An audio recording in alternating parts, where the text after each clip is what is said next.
Hello, everybody.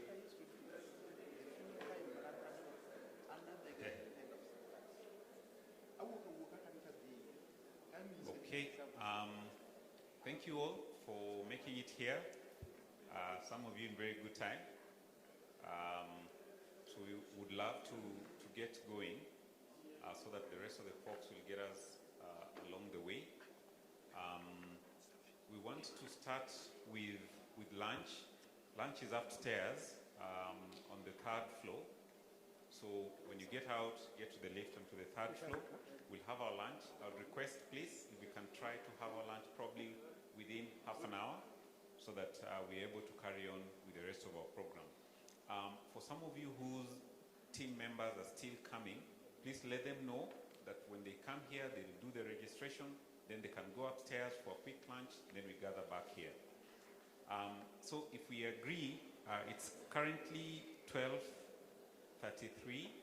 So can we get started here at 1:05? All of that spirit say aye. Aye. The ayes have it. Yeah. So let's go upstairs for our lunch. We'll gather back here at 1:05. We get started. Thank you.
Hello, team.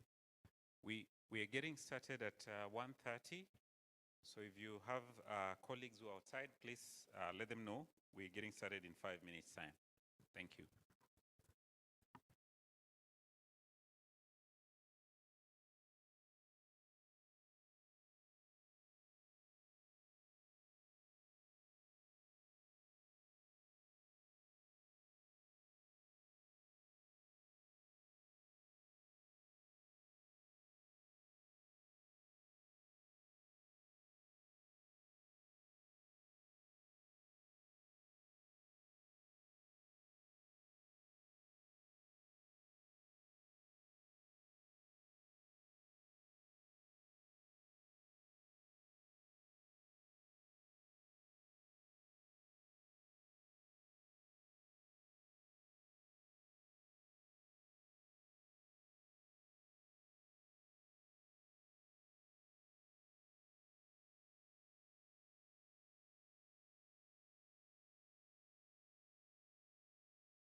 already. Thank you once again, ladies and gentlemen. I know we've had lunch, so as we start, I would love for us to stand up for just a second, just to get our minds back from GI activity to brain type activity.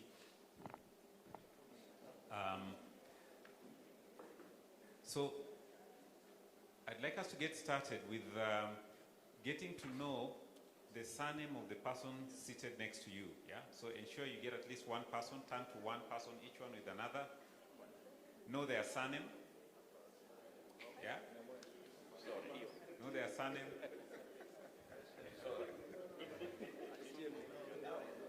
Work with my friend Pascaline from UHI.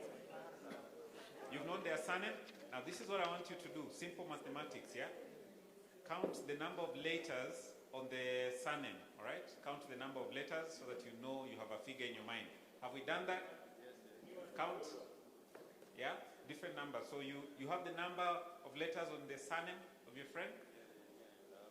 We have that. If you have that, hands up. I just want to see, wave at me. We're all on the same page? All right. So now this is what we're going to do. This will help us to bring our brains from gut activity to heart activity. Legs shoulder width apart, everybody. Legs shoulder width apart. Stretch out your hands to the front like that. And now I want you to sink down to some squats. Now the number that you will do is the number of letters on the surname of your friend. So if it is a 2-letter word, you just do 2 of them. If it is 4, you'll do 4 of them.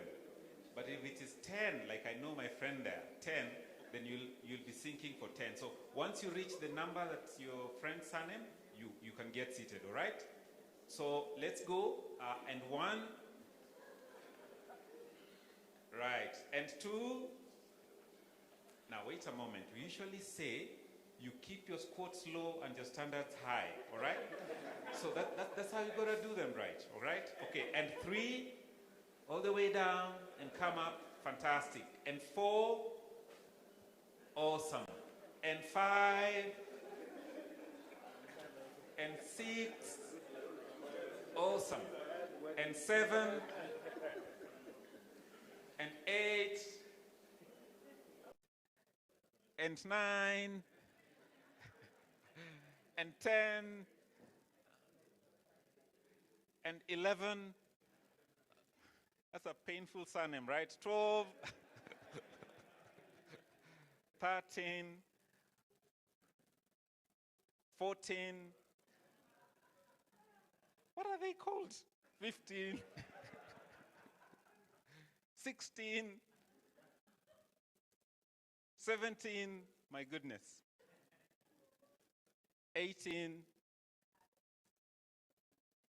19. What is the name? No, she was playing me. All right. Awesome. So welcome once again. I think there are a few of us who are still upstairs, but I want us to get going for the sake of time. So we'll do some very quick introductions. Then we get going with the program. So probably we will start on this side.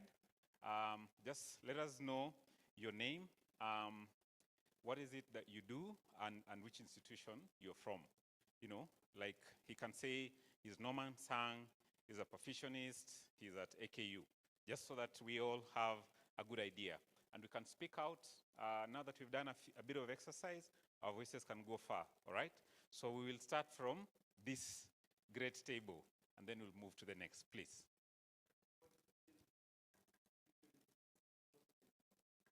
Thank you.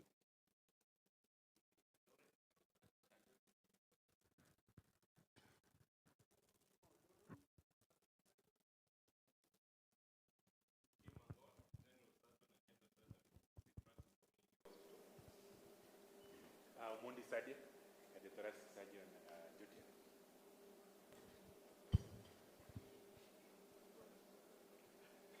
Nyamoya George, cardiothoracic surgeon.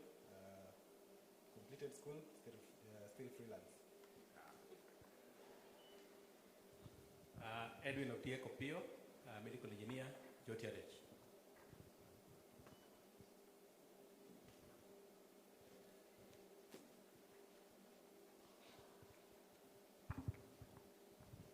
Mishiro Itito, ICU, Ajatan.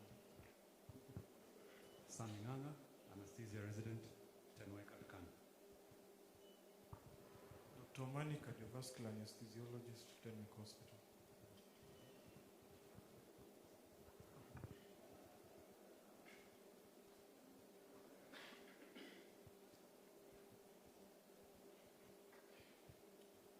Hello everyone, my name is Steve Ngare. I work with Dr. Keith and I used to work with the team from Tenwek. I'm happy to be here, thank you. He's in the side of cardiac anesthesia.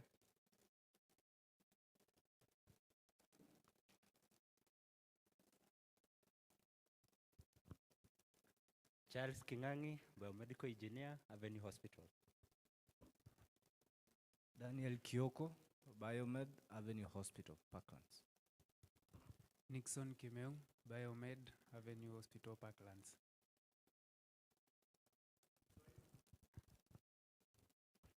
Hello everyone, my name is Nuno Raposo. I'm the clinical director for Livanova for Middle East, Africa and Central Asia. Thank you, welcome. Hello everyone, I'm Suraya, pharmacist and director of Expiation Mauritius.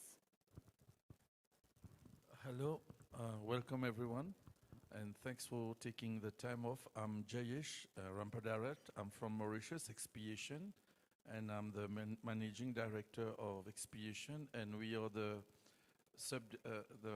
distributor for Sub-Saharan Africa. And thank you, Antok, because in Kenya we work with Antok. Thank you very much. Hello everybody, I am Nadia.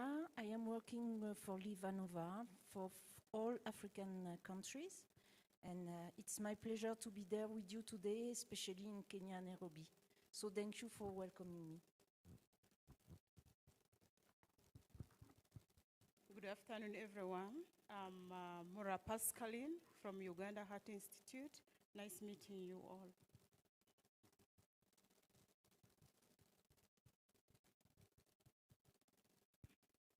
Yes, afternoon. I'm Alan Otieno, a nurse from Mandera County Government.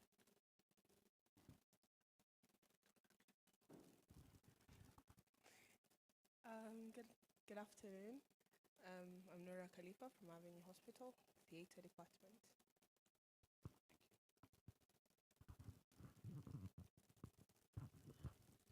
Good afternoon. I'm Dr. Nigel Amolo, cardiothoracic surgeon, Coast General.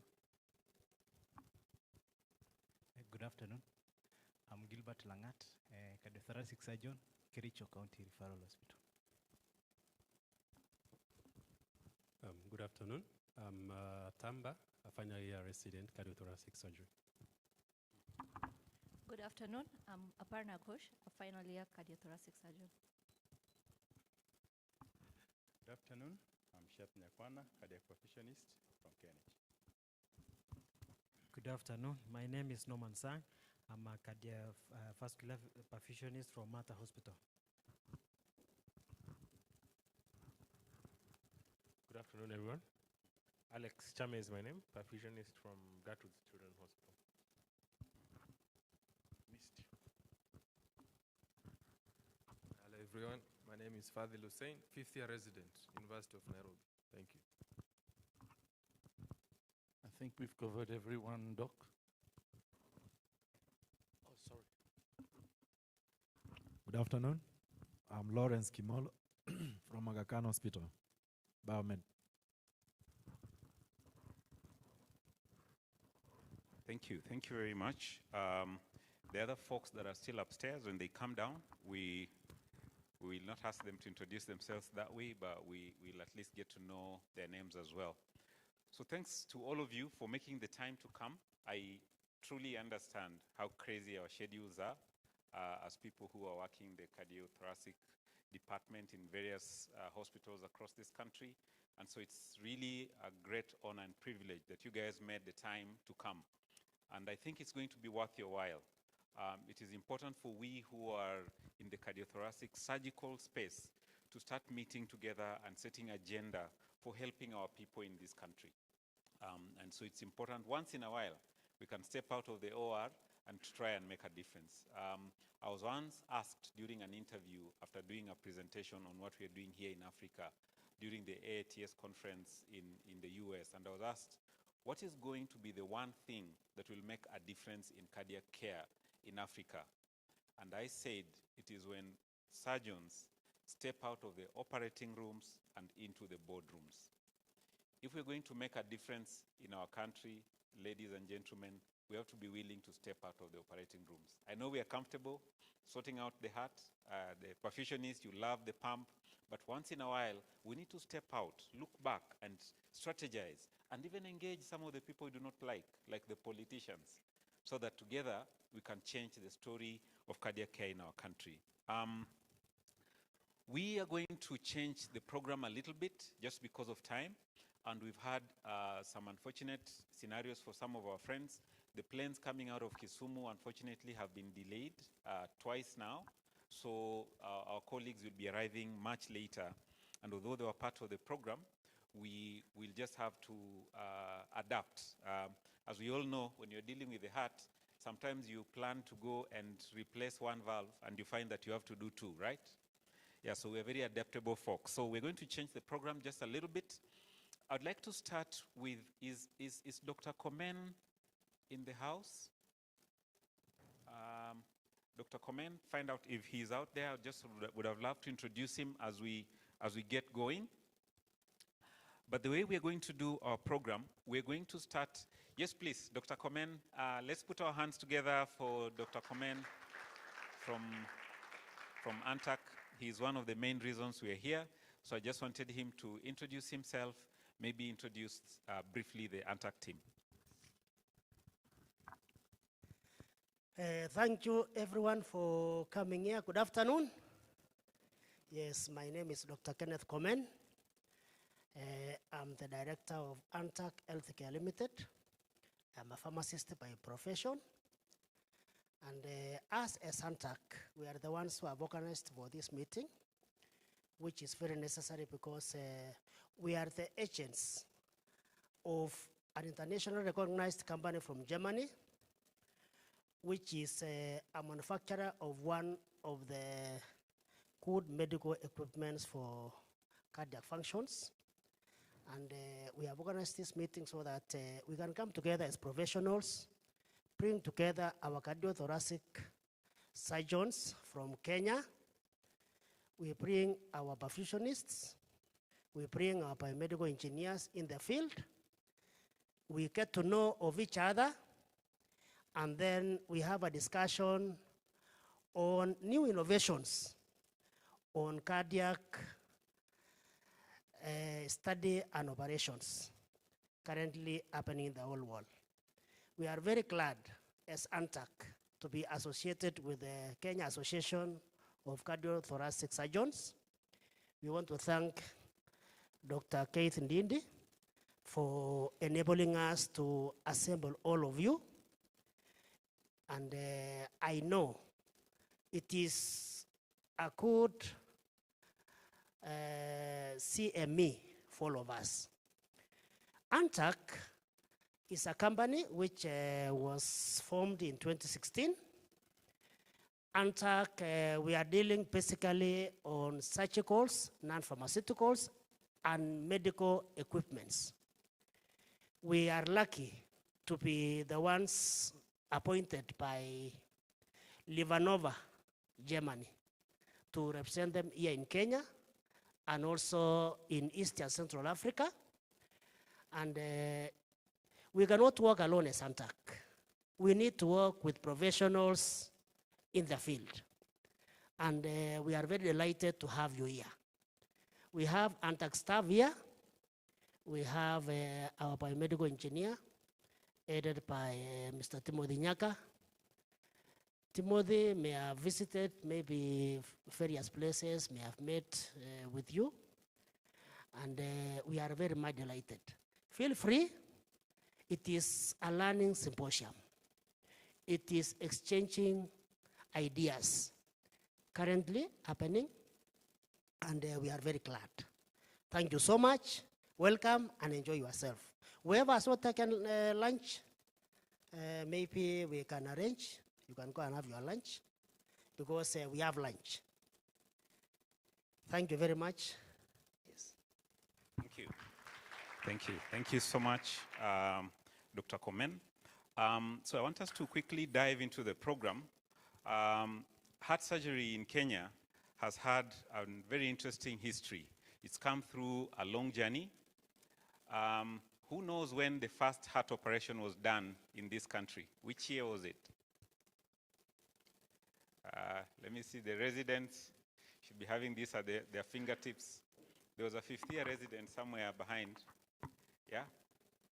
Which year?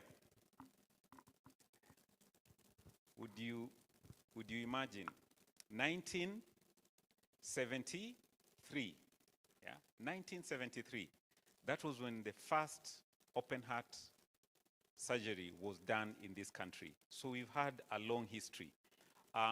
But before that, most of what you'd call cardiothoracic surgeries that were being done, or those procedures that would be done, closed heart. Some of you might know about the closed mitral valvulotomy. Yeah, a very hair-raising experience for those of you who have done that procedure. Literally, you put in a finger blind into the heart and break the mitral stenosis with your finger, and you cross your fingers and hope not to die. So that is where we started. In Kenyatta, in Tenwick, those were the first procedures that were done. But the very first open heart procedure in this country was done at Kenyatta National Hospital in the year 1973. And that is where we started. So it's been a long journey. We've had some pauses along the way, but I'm glad that there's a lot of progress that is now being made. Between 1973 and 1983, the total number of open heart surgeries that were done in our country were 208, meaning every year about 20 procedures were being done.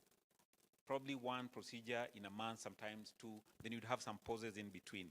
If you compare that with what is being done today, every day in our country, we've got many open heart procedures being done. So there's been a lot of growth, but we know we are not where we used to be, but we've not arrived where we need to go. And the reason we are together today is that together we can start to dream what would it look like if we were to truly meet the cardiothoracic need of our people. These are the numbers. Every year in Kenya, we need 15,000 open heart operations done. We need 15,000 pump runs in our country every year. Currently, we are not doing even 10% of those. We're yet to reach 1,500 procedures per year. So it tells you of the gap. What is most saddening is 30% of our patients die on the waiting list every year. We can change that together. And that is why we're here. Can we collaborate? Can we network together with industry, across cadres? Can we work together to change the story of heart care for our people? I lost my classmate when I was in high school to heart disease. There was no one who could fix his heart. And that is how I got into heart surgery. So every time I remember my friend Maseki, I feel like it is worth my while to push as much as I can so that other Kenyans don't end up like him. And that is why I'm very passionate about what we are about what we are doing. I'd like us to take off today with getting what I call a snapshot of what's happening in different parts of the country. So we're going to hear from colleagues from different institutions in the country just about what is happening in terms of heart care, specifically cardiothoracic surgery in those institutions. So we are going to hear from Kenyatta National Hospital.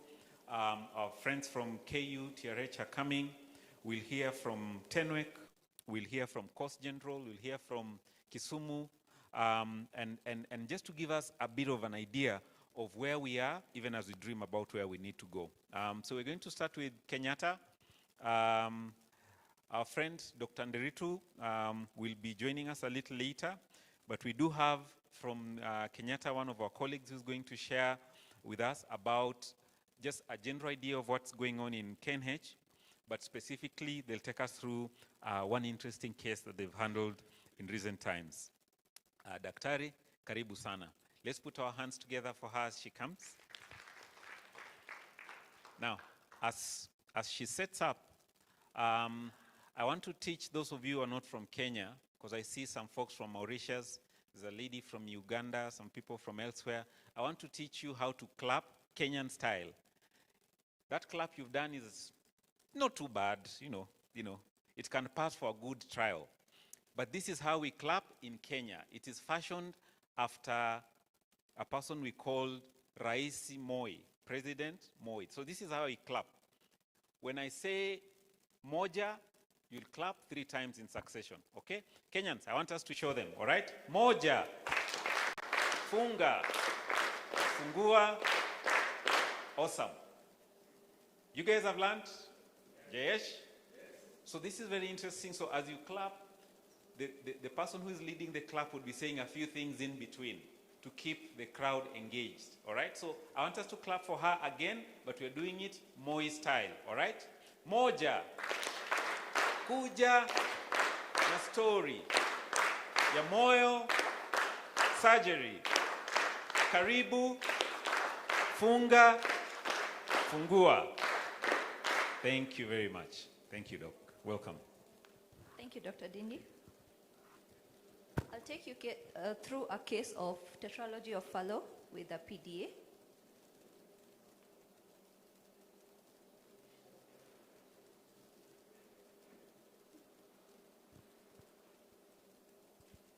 So, my name is Dr. Aparna Ghosh. I'm a TCBS resident in my year 5 currently. I'm presenting KNH and UN team. So, the patient is AM, an 11-month-old female residing in Makueni, and she was a referral from Makueni for cardiology review. The chief complaints during presentation was hotness of body, cough, and difficulty in breathing for 1 day. Admitted for about a month in Makueni Hospital and being treated for severe pneumonia and cough, put on antibiotics, oxygen, and propranolol. She had also a non-productive cough with associated hotness of body and difficulty in breathing, and she had poor weight gain noted. During the intermittent difficulty in breathing, since 2 or 3 months exacerbated during breastfeeding and when crying. There was also episodes of diaphoresis noted. History of bluish discolorations of the lips and fingers during crying. History of facial puffiness and lower limb swelling reported by the mother. Her past medical history, there was nothing significant. This was the second admission in Kenyatta National Hospital, the first one as mentioned above. She had no prior blood transfusions, any chronic illnesses, and any surgeries done. The ANC profile, there was nothing abnormal during gestation. The birth history, she was born at term via SVD at 3.5 kgs. Immunization history was up to date as per KEPI, and nutritional history, exclusive breastfeeding for 6 months, and currently on complementary mashed feeds. Her current weight was 6.3 kgs with a length of 66 centimeters. The family history, she's a second born. The firstborn is 7 years, alive and well. Both parents were casual laborers. No history of cardiac disease or any other chronic illnesses noted in the family. So the examination on admission, she was sick looking in obvious respiratory distress on oxygen therapy via NRM at 15 liters with an SpO2 of 39%. Her temperature was 36.7 and the cup refill was 3 seconds with cyanosis. The RESP examination, there was lower chest wall indrawing and flaring alanase, good air entry bilaterally with vesicular breath sounds. Cardiovascular, there were cold extremities, finger clubbing, capillary refill of 3 seconds, S1, S2 hard, peripheral cyanosis, systolic murmur at the lower upper sternal border. Per abdominal, nothing significant. The CNS was at alert. Pupils bilaterally equally reactive to light and no neck stiffness.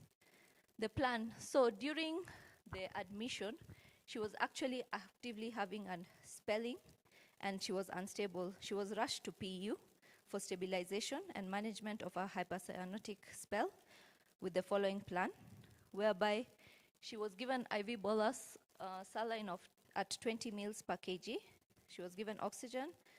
BGS, CBC, and UECs were ordered, and propranolol and morphine was initiated, and a repeat echo was done once stable.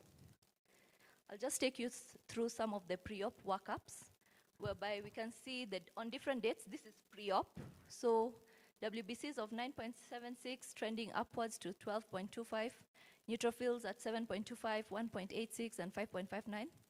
And the platelets, which were at 146, 105, 201, and HB at 11.6, 15.5, and 15.2, which was normal. And CRP was always less than 2. Then triple serology was non-reactive, and blood culture was coagulase negative, staph seen with skin flora. The prothrombin time was 14.6. INR was at 1.03. Okay, so it's the sodium. So she was managed for hyponatremia, whereby the sodium was at 122.6. And the rest of the parameters were normal. Also, the vitamin D was at 10.9. There are some results which have been put in red, but it was mostly noted as insufficient sample or hyperkalemia with hemolyzed samples. The BGA was trending as shown. So the HB was at 10.8 initially, 12.0, then hematocrit of 32.4, 36. The potassium was at 4.35, 2.49 reported later on. Lactates of 12.3, initially on admission, later on at 3. Bicarb was at 8.9, 8.7, 29.5 with correction. And we can see also the pH, whereby we had it at 7.1, later on at 7.4. So the patient was stabilized. Initial chest X-ray pre-op showed up cardiomegaly. So the progress in the ward, which was correction of the initial hypocalcemia, vitamin D deficiency, hyponatremia, anemia noted, and transfusion was initiated, IV antibiotics and propranolol and morphine also instituted. And the cyanotic spells noted, whereby SpO2 was at 72 at room air, then pulse rate of 90 and echo done. I'll show you the echo findings. And then it was recommended to continue with the propranolol and also for open heart surgery in consultation with TCVS team after an MDT. So the current treatment, she was on propranolol, she was on Saracal, which was a calcium supplement, iron supplement, morphine, and during the TET spells.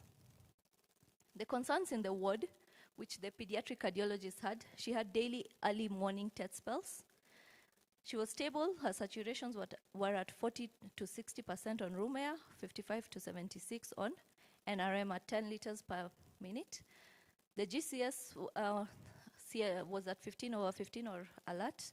RESP equal air entry with normal vesicular breath sounds. CVS was S1, S2 hard with systolic murmurs. Finger clubbing, central and peripheral cyanosis. Per abdomen, nothing abnormal.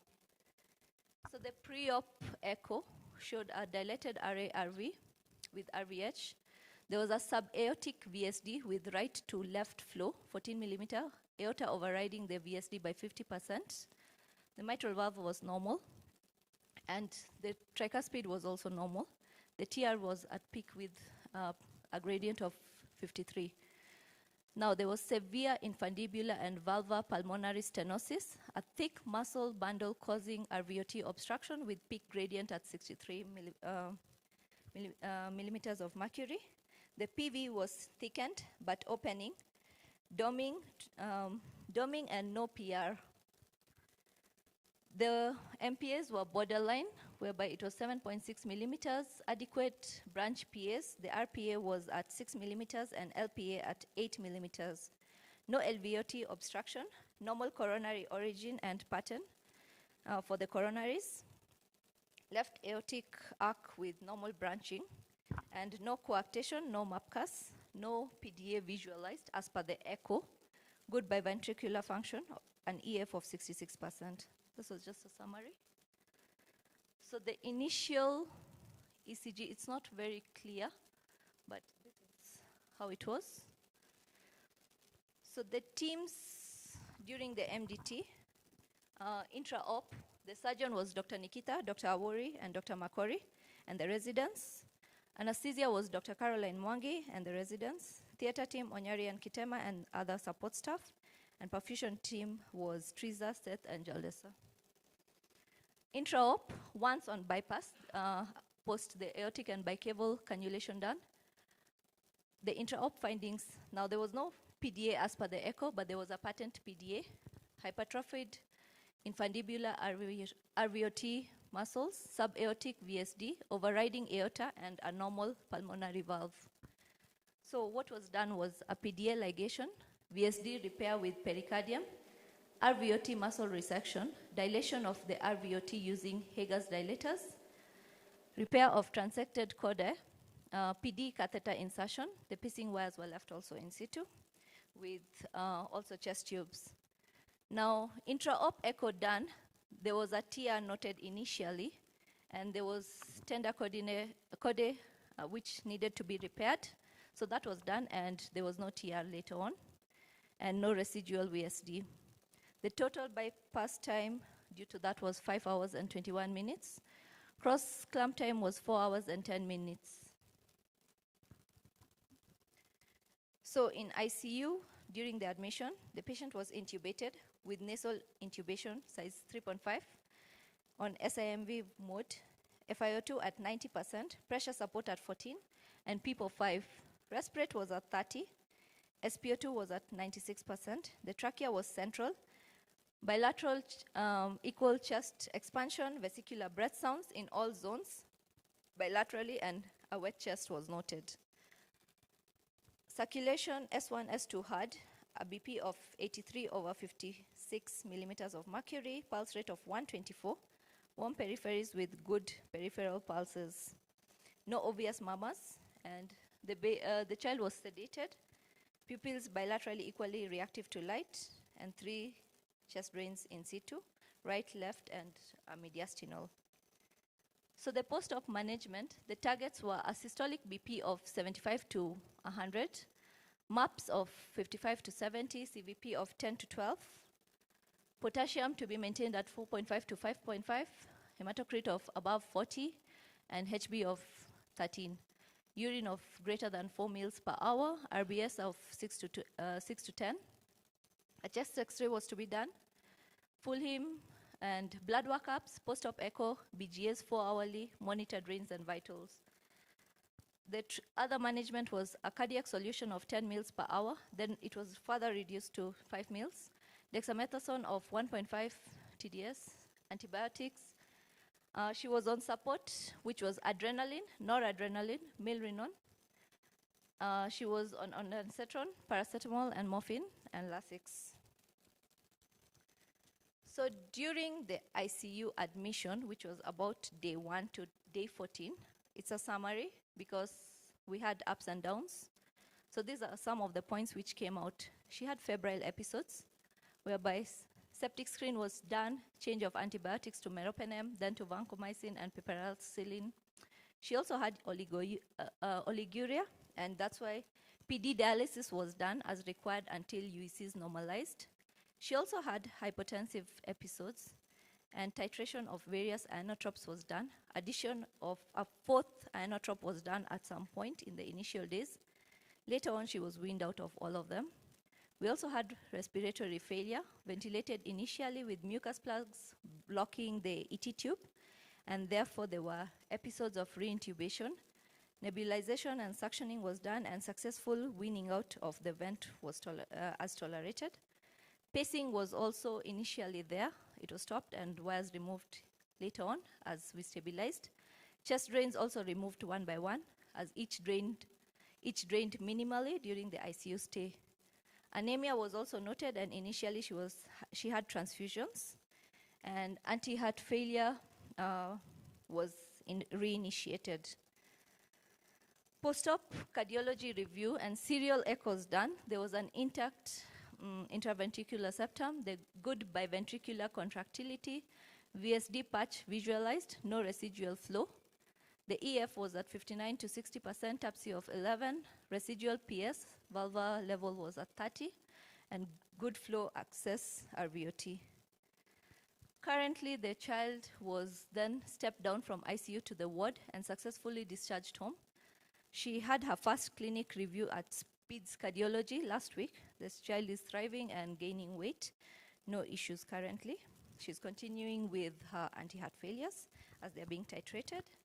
So, in summary, the case I've presented, it's a tough with a complex disease and small weight pediatric for bypass, whereby teamwork is required by all teams, Speeds cardiologist, the surgeons, the cardiac anesthesiologist, perfusion, theater team, ICU stay, which can be long, and the team that supports us there, and also support staff. Thank you.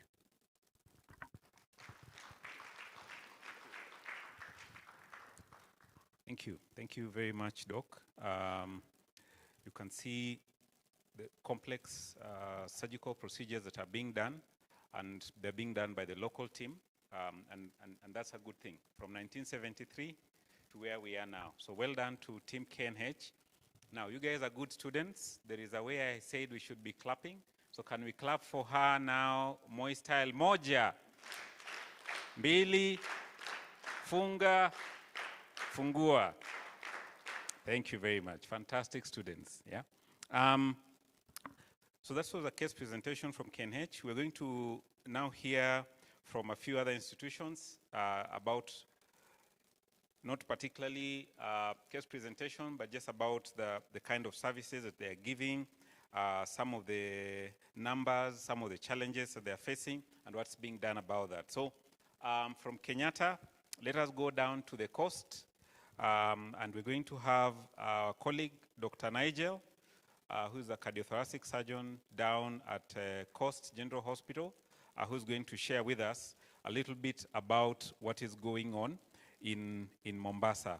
Now, allow me to recognize our colleague, Dr. Sore, who is our senior colleague. He's been in Mombasa for many years and really set the foundations.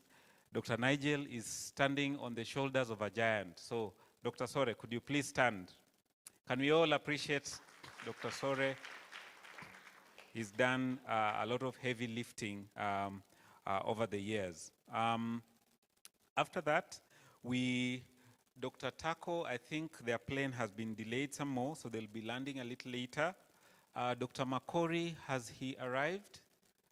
Dr. Makori from Kenyatta University. After Nigel, we will have Dr. Umani, who will come and share with us a little bit about the work that they're doing at Tenwek, and share with us about some of the updates that we have in terms of cardiac anesthesia. As Dr. Nigel gets ready, because Umani's presentation is already here, Dr. Umani, would you please come share with us about the work you're doing at Tenwek, and also share with us about some updates in cardiac anesthesia. Now, moja, mbili, funga, fungua. Thank you very much. We can set up for him.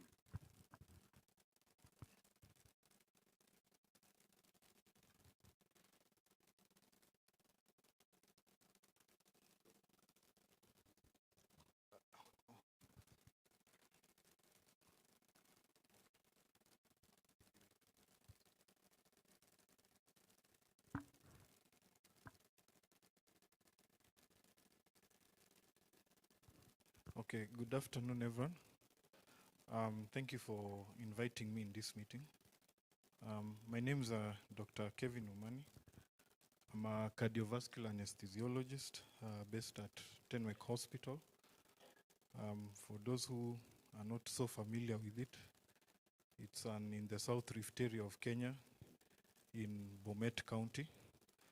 So I practice just this year in February of 2025, the cardiac surgical department moved from the main hospital to our cardiothoracic center, which is now known as the AGC Tenwick Cardiothoracic Center.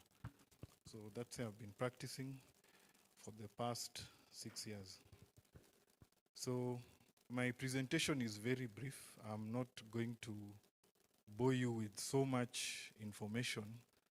I've just decided to keep it simple because I was quite familiar that we are having different audiences here, perfusionists, the ICU team, and also their surgeons. So I'm going to just give what are the current updates and key points on preoperative evaluation, which is quite important in terms of risk assessment and patient selection, some aspects of intraoperative management and postoperative management. So what are the current guidelines and papers talking about? So risk assessment, in the current 24 American Heart Association and the American College of Cardiology are talking about perioperative guidelines that should have these integrated risk scoring models that I'll talk about in the next slide. So currently they're recommending the Society of Thoracic Surgeons predicted risk score, which looks at different patient factors, whether they have some certain comorbidities, the type of surgery, and also the things like the Euroscore, which have actually been widely accepted. Now, these risk scores do not necessarily they've not been shown to actually improve outcome, but they are quite useful in guiding the multidisciplinary team on navigating major issues intra-op that could cause mortality and how to navigate. For the elderly group of patients, they recommend using a frailty score depending on their activity at that time. If there are people who are mobile, are they people who are bedridden, or there are people who are using assisted walking devices. This can be quite crucial in terms of the postoperative recovery.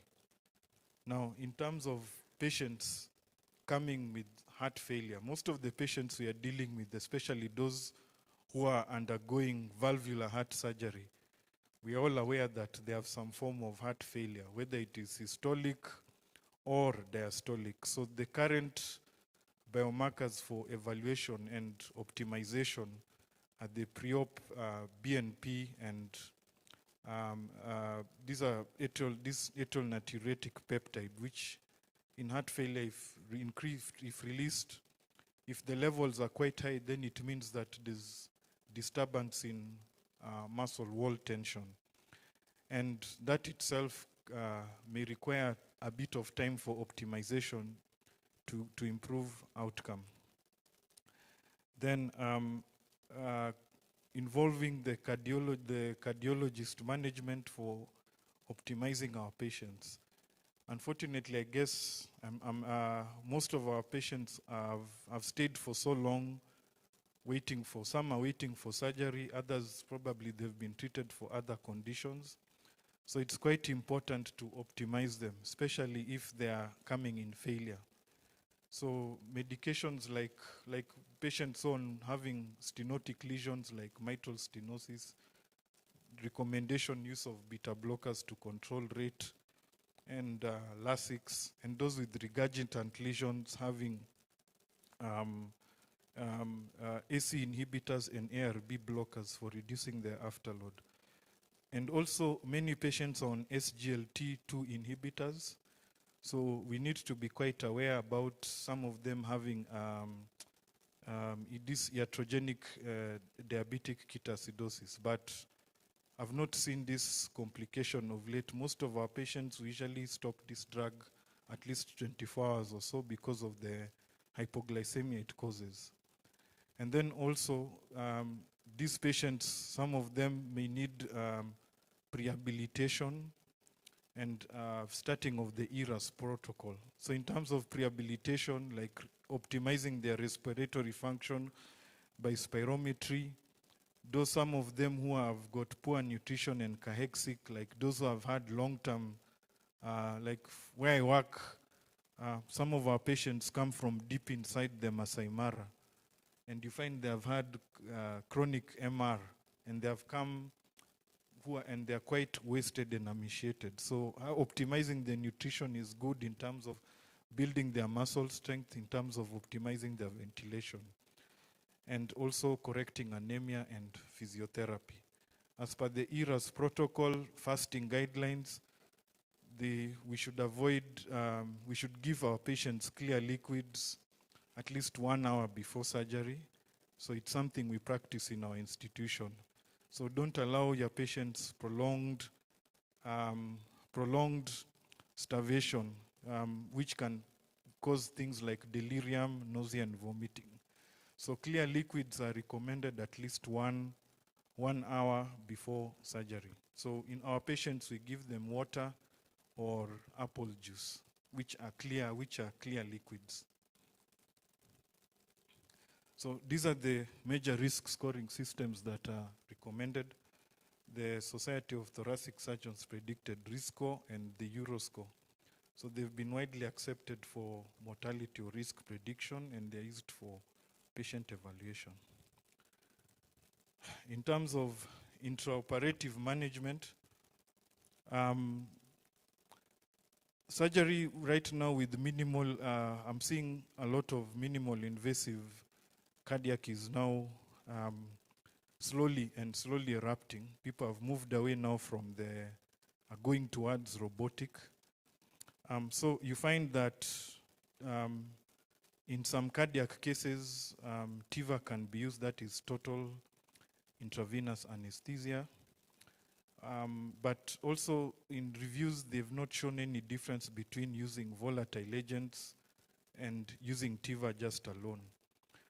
But TIVA is quite good. What I've realized, TIVA is quite good for patients who are not hemodynamically unstable, or you find their heart can be able to tolerate the medications. And actually, there have been papers that I've been doing, and I've also got to practice it myself. So, for example, in my institution, if I'm doing uncomplicated ASDs or VSDs or a single valve like a mitral regurg, we use propofol remifentanil. Propofol remifentanil, especially when remifentanil is available, and we've seen good outcomes. We should also look at the kind of pathology we are facing so as to tailor your inotrope and vasopressor management. And also this can be guided by transesophageal echo, which I will not emphasize as a very key important tool to guide the surgical team on where to go, and also looking at the repair, and if, for example, if the VSD is it's a good repair, or if there's any residual VSD. And also, in terms of the cardiopulmonary bypass guidelines, lower prime volumes to reduce hemodilution, which disturbs viscosity, and increased vasopressor requirements, and ultrafiltration, mainly to also remove inflammatory particles. So where we work at Tenwek, we do ultrafiltration in terms of modified ultrafiltration, particularly for the long pump run cases, to help reduce the inflammatory status and help improve the LV. Then in terms of blood conservation, they recommend using tranexamic acid before and even coming off pump as a way of trying to reduce bleeding, and guided by point of care coagulation tests like TEG. We don't have TEG in my facility, but hopefully it's something we will have in 2026.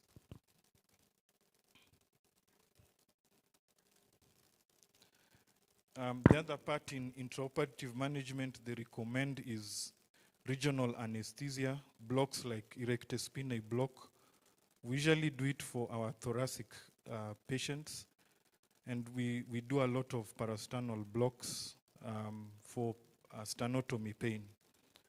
Then also there's now move away from opioid-free approaches, drugs like dexmedetomidine that have been shown to produce both sedation and analgesia, and also use of ketamine infusion.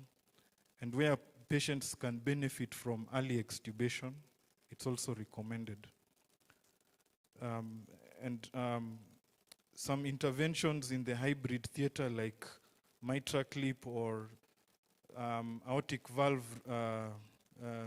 the transannular aortic valve replacement, conscious sedation is actually now being used for these procedures. So in terms of postoperative care, this was me with a TET patient on day 2.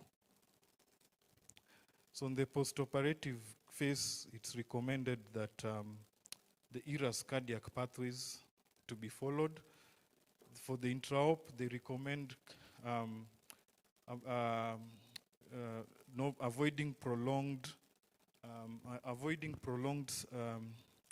starvation, optimization of the patient, intraoperatively opioid-free anesthesia, and short duration action muscle relaxants.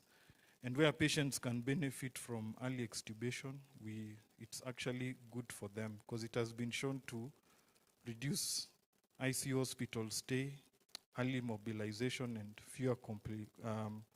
fewer complications. Then enhancing your analgesia post-op, which I have mentioned. Delirium prevention. Studies have shown a combination of dexmedetomidine and melatonin are effective pharmacologic interventions. For us, when we are coming off bypass, we start a dexmedetomidine drip, and we carry it on to ICU until the first post-op day. And then taking care of post-operative atrial fibrillation. We know atrial fibrillation is the most common arrhythmia complication, and it has a long-term mortality. So it's important that you prevent it.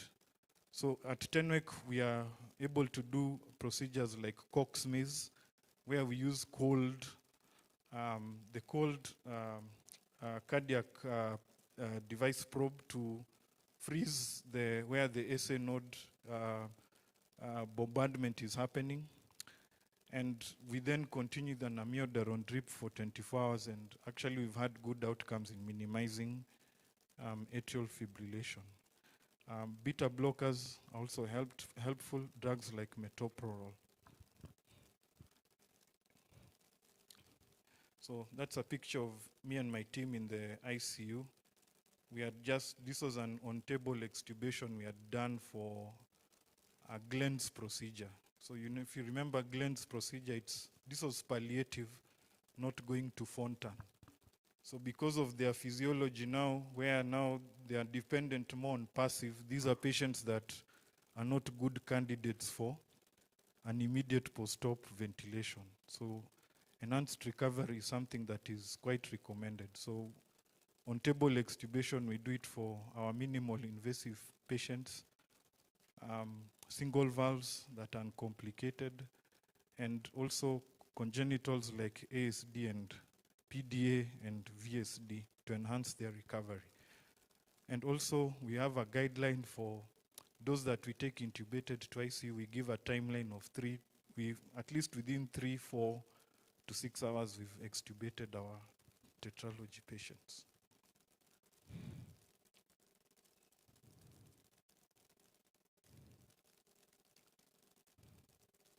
So with that, I come to my end of presentation. This was us doing our minimal invasive mitral valve procedure. And these are some of the things we are doing. Thank you.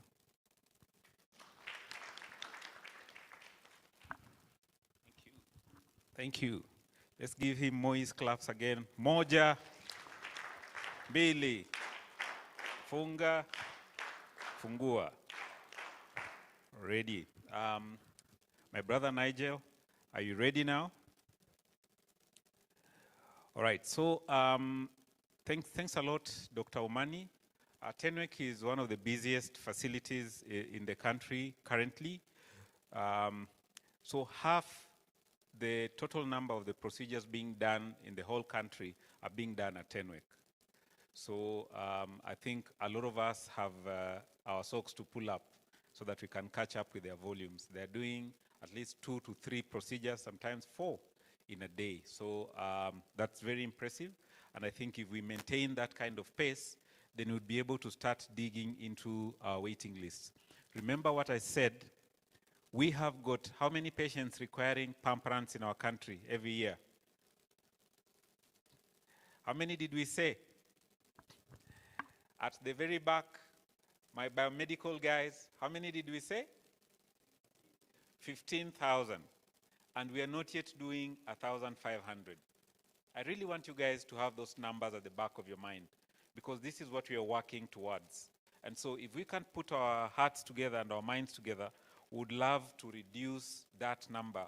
If in the next 5 years, we are maybe at 5,000, then as my friend Jayesh said, when you go up there and you're talking to God and he's remembering some of your sins, you can say, I changed the equation for cardiac patients in Kenya, right? And who knows? Jayesh, there is hope. Already.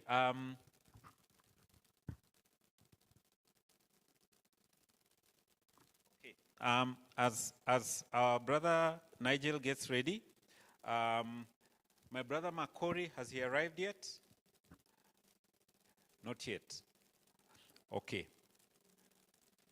My brother Juma, you'll get ready to share with us a little bit about what your plans are for Kisumu, or what we can all hope towards. Let's put our hands together for our brother Juma. He's a cardiothoracic surgeon all the way from Kisumu. He's been in the media a lot of late because they've been doing the latest procedures, yeah? Kisumu had never had these procedures done before, so they're the guys, together with Dr. Sadia, who have taken cardiothoracic care to the lakeside. So for Juma, moja, mbili, funga, fungua. Thank you.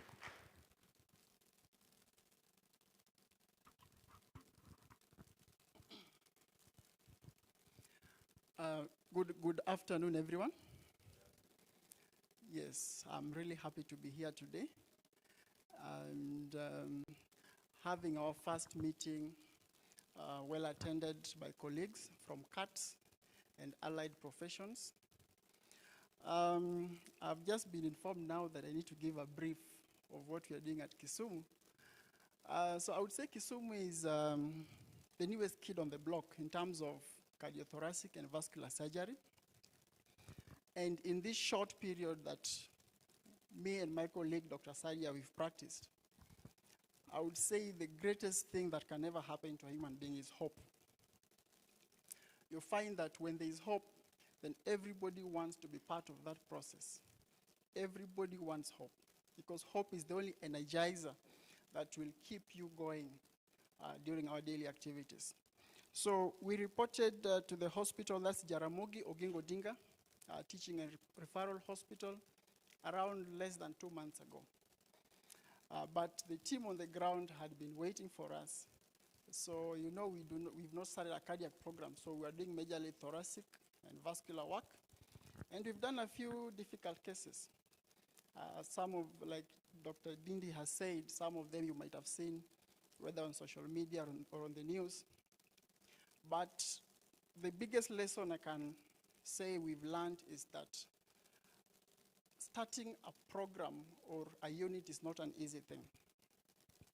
Because you work with various kinds of people. There are people who want to encourage you every day.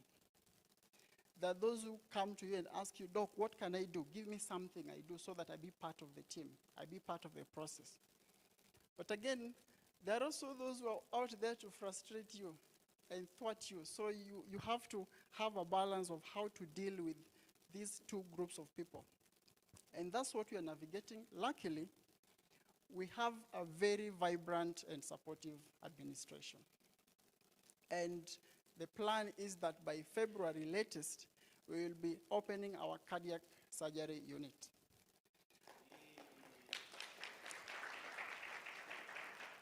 Thank you.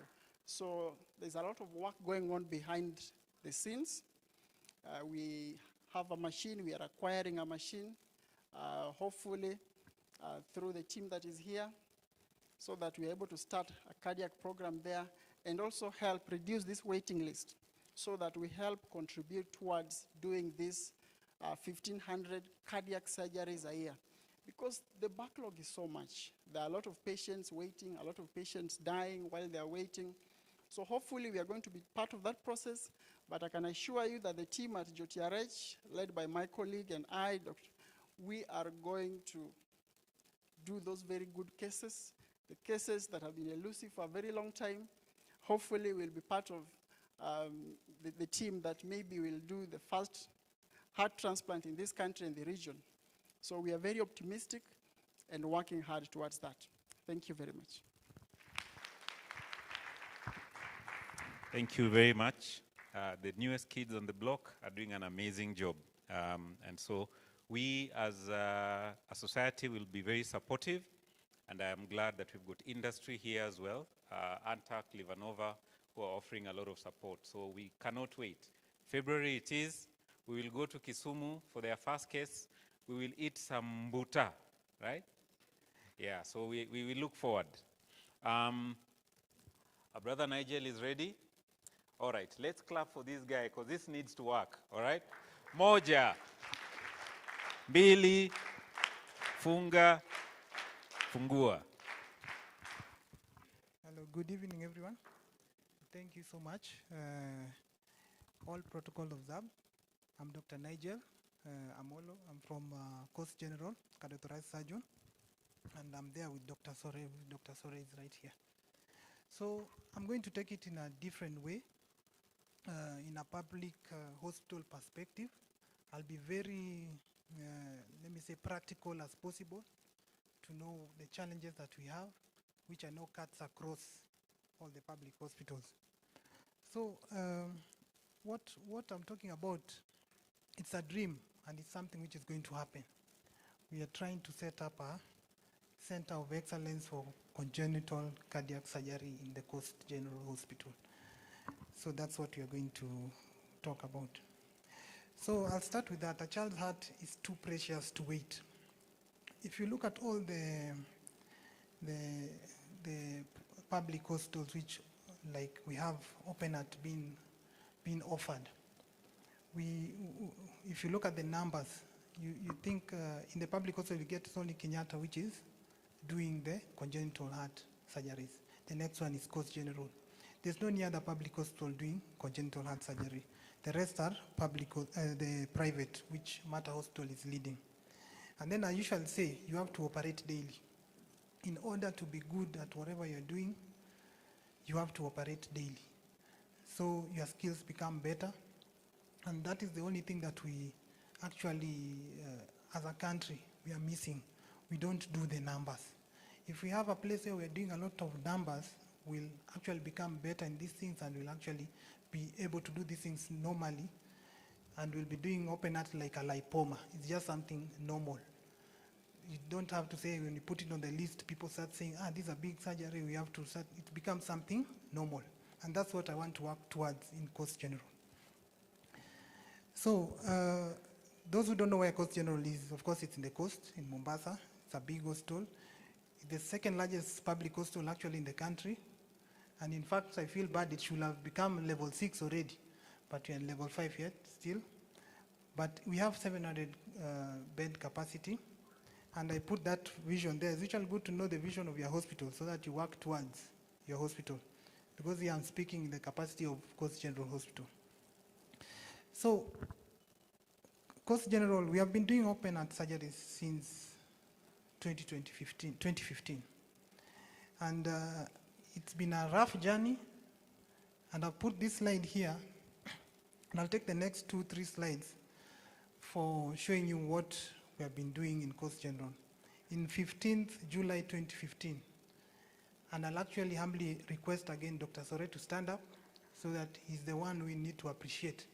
It was the first time that we did open heart surgery in Coast General.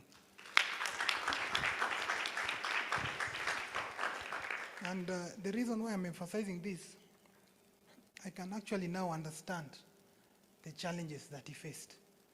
Because even this is 10 years down the line, and the challenges that I'm seeing, I'm wondering how the challenges were there then. To perform this, coming to this day, this 15th of July, I'm sure there was a lot of preparations. There's a lot of things which were, you think are working and not working. I'll give you a story of something we did latest to see all the challenges which come by. As you can see there, there's a picture there with our CEO, that is Dr. Kandwala. He's still the CEO. The reason why I put that picture there is because you really need the administrative support in order for anything to work. You just don't need to operate. You need to be, you connect yourself to the, let me say the political, so that if the political, they give you, if they have the backing of the political in it, that's when you'll have things flowing. You can't do things on your own. You have to collaborate with them. They're the ones who are, and you have to be on the table to make these decisions with them. And then there down you can see Dr. Munene, also a very, our late, he was a very instrumental person in cardiothoracic surgery, starting in Coast General. And then Dr. Okumu also is here. I don't know whether he's here, but he's also very instrumental in coming to support us when you're doing open heart surgeries. So the growth since 2015, what Dr. Sore has actually built to come. In fact, that time there was no cardiothoracic unit, there was no ICU. All these things have come because of that zeal and the momentum that Dr. Sore had to make sure this thing has to go on. So as to where we are right now, we had already started the surgical ICUs there. There's a cardiothoracic ward. We have now theater space 2 times in a week. And then we have the cath lab. Then also we have now the camps which were sustaining the unit. I'll tell you the reason why it was easier for him to do camps rather than doing weekly cardiothoracic surgeries, because of some of the challenges that we do have. So when you do camps, it's usually better economical, because a big challenge which I'll talk about later is we don't have a cardiac anesthetist. So bring a cardiac anesthetist every week is a little bit, it's too costly. So you do the camps, it's easier, you do a bulk, then you wait to prepare for the next year. And also, he was also instrumental to form the COSESCA program, which is running currently. So the team that we have, I just put this slide so that to show you, we are not that big of a team because this is a public hospital. We just 2 cardiothoracic surgeons. Then we have a general surgeon who is actually helping us so much, but he has very much interest in vascular. Then you have the registrars in COSESCA. We have only 1 registrar which is rotating every time in our unit. Of course, you have the cardiac nurses, 1 trained cardiac nurse, but 2 more who have been trained on job. Then anesthetists, we have our local team anesthetists, not cardiac anesthetists, but 2 are interested in cardiac anesthesia. Then of course you come to cardiology, which is the department which is very important because we can't operate if they don't tell us to operate, or we have to collaborate with them. So in the pediatric sector, we have Dr. Bakari, and then Dr. Mwazo has a bigger team. There are other cardiologists. Perfusionist, we have Morris. Then you have another gentleman who is coming in also. Then we have an intensivist, Dr. Priyanka. Most of you, I think you know her because she was in Kenyatta some time back. Then ICU nurses, you have 1 cardiac trained. Then we have the other rest of the team which are helping. And of course the ward nurses. And then in our normal setup, we have theater only twice in a week. This is because I keep on emphasizing, keep it in mind that we're in a public hospital. This hospital is handling everyone. Everyone has to be given their share of a day to do the cardiac surgeries, or you do your orthopedic cases, so we have 2 days on Tuesday and Thursday. And then of course, this Tuesday and Thursday, you remember we handle everything. It's not only the cardiac part, we have the thoracic part and we have the vascular part, which all has to be integrated into this.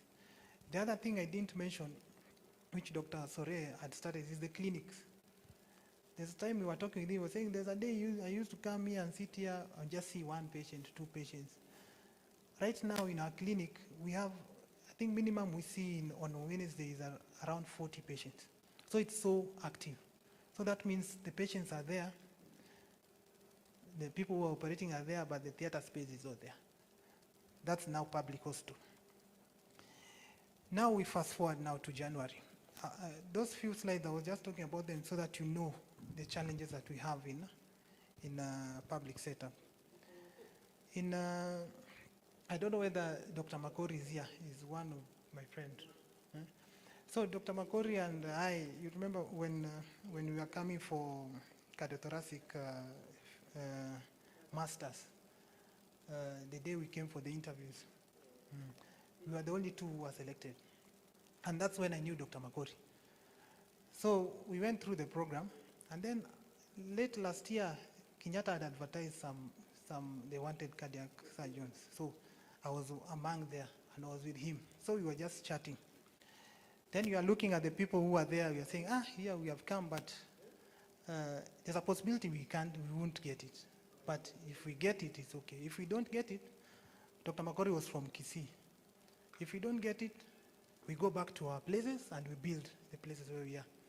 Unfortunately, me, I didn't get it, but Dr. Makori got it. So he came from Kisii to Kenyatta. So January is when I joined Coast General officially.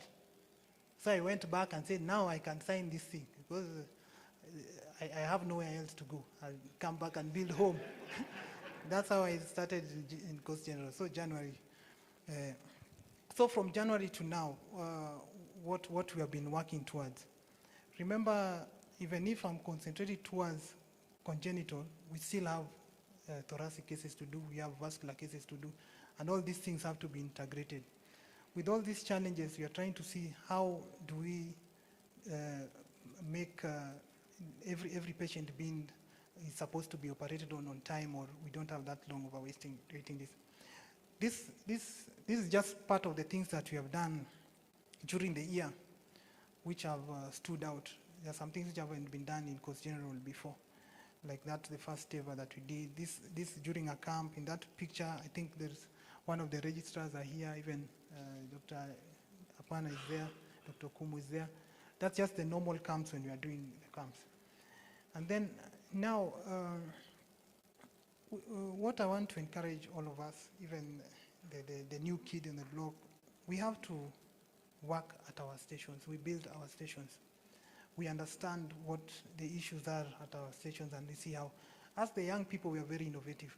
There are different ways of going around stuff which are happening. And we look at the bigger picture. You see, this was even Dr. Dindi was saying, 50,000 surgeries are needed per year. And we are not even reaching 1,000. That is combined, all of us here in the room, per year. So I want us to go in a different way. As a public hospital, remember after Kenyatta, Coast General was the second one to start doing open heart as a public hospital. We start working towards centers of excellence. If we know that this area is dealing mainly on, let's say, congenital, we know most in the public setup, we know most of the cases will be going towards that area because we'll have people who are doing this thing every day, because we want people to like operate daily. Then in that sequence where we operate daily, we'll be getting numbers, and then we'll have others, fellowships coming in and all that. We'll have students getting the numbers that they need to train what they have to train. And what we handle, this is just from this year only. The congenital cases that we have done this year only is 62. Adults we have done, I think, around 25, let's say. But we range across all the congenital problems. And mainly this is usually done during camps. We have a lot of groups which come in.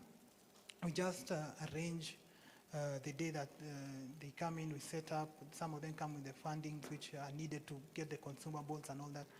But during this either 1 week program, we block our, now this is where the other thing about public hospital comes in. Remember, we have 2 theater days. So in order to make a camp, there are people who will be missing their theater days.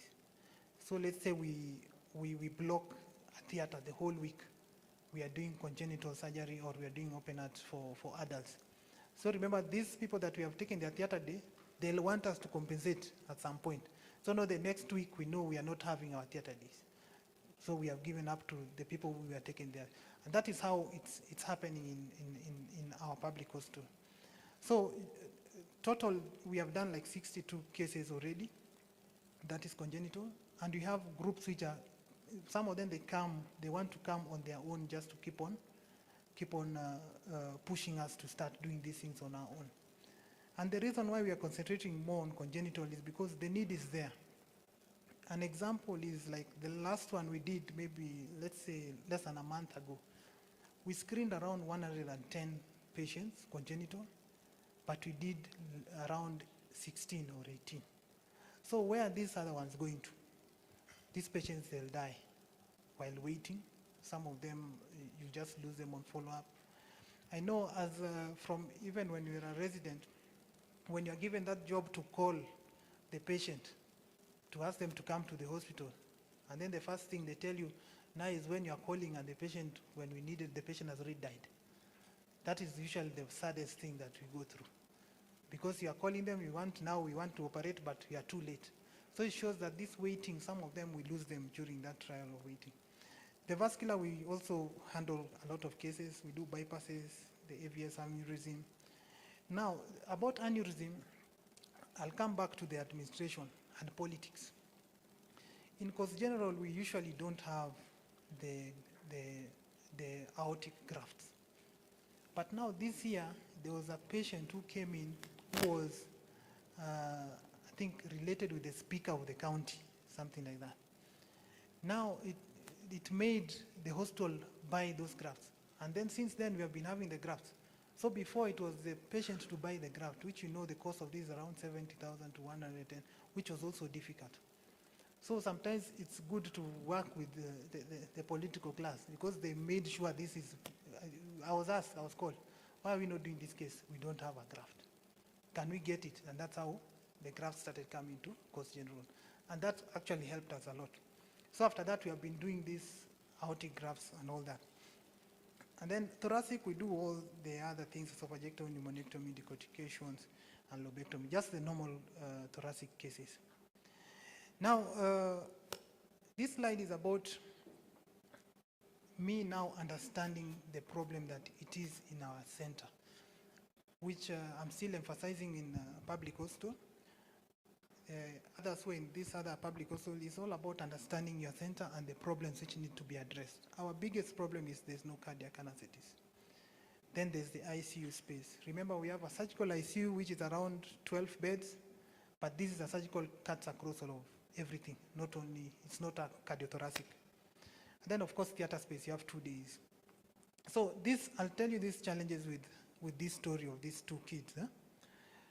The 2 kids there, those were the first congenital cases that we did on our own without any external help. You know, this normally, this is the day when they are being discharged. Normally, we have the congenital cases, we have to have external groups coming in to help us out.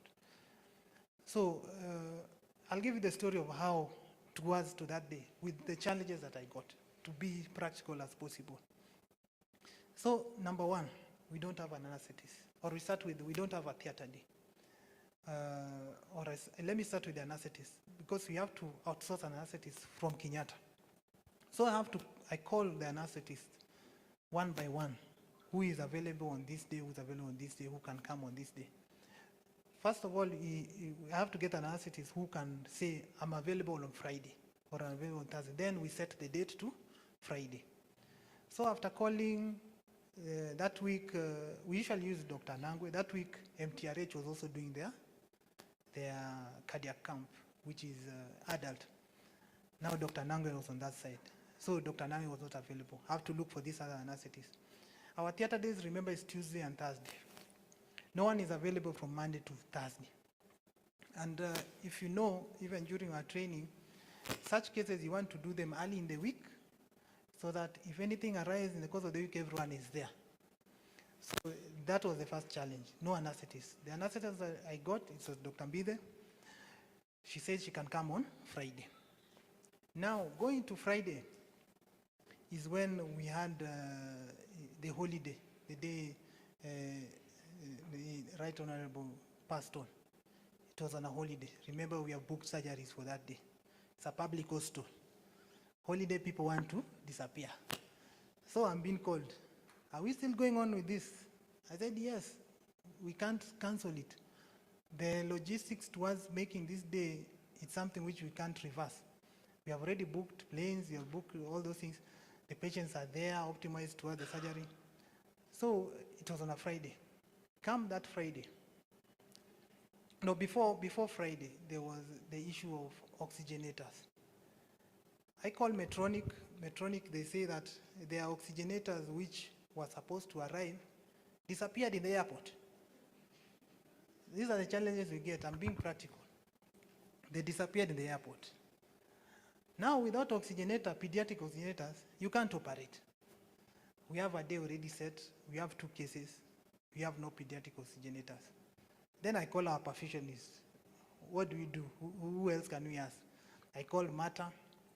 Then I was given some contacts.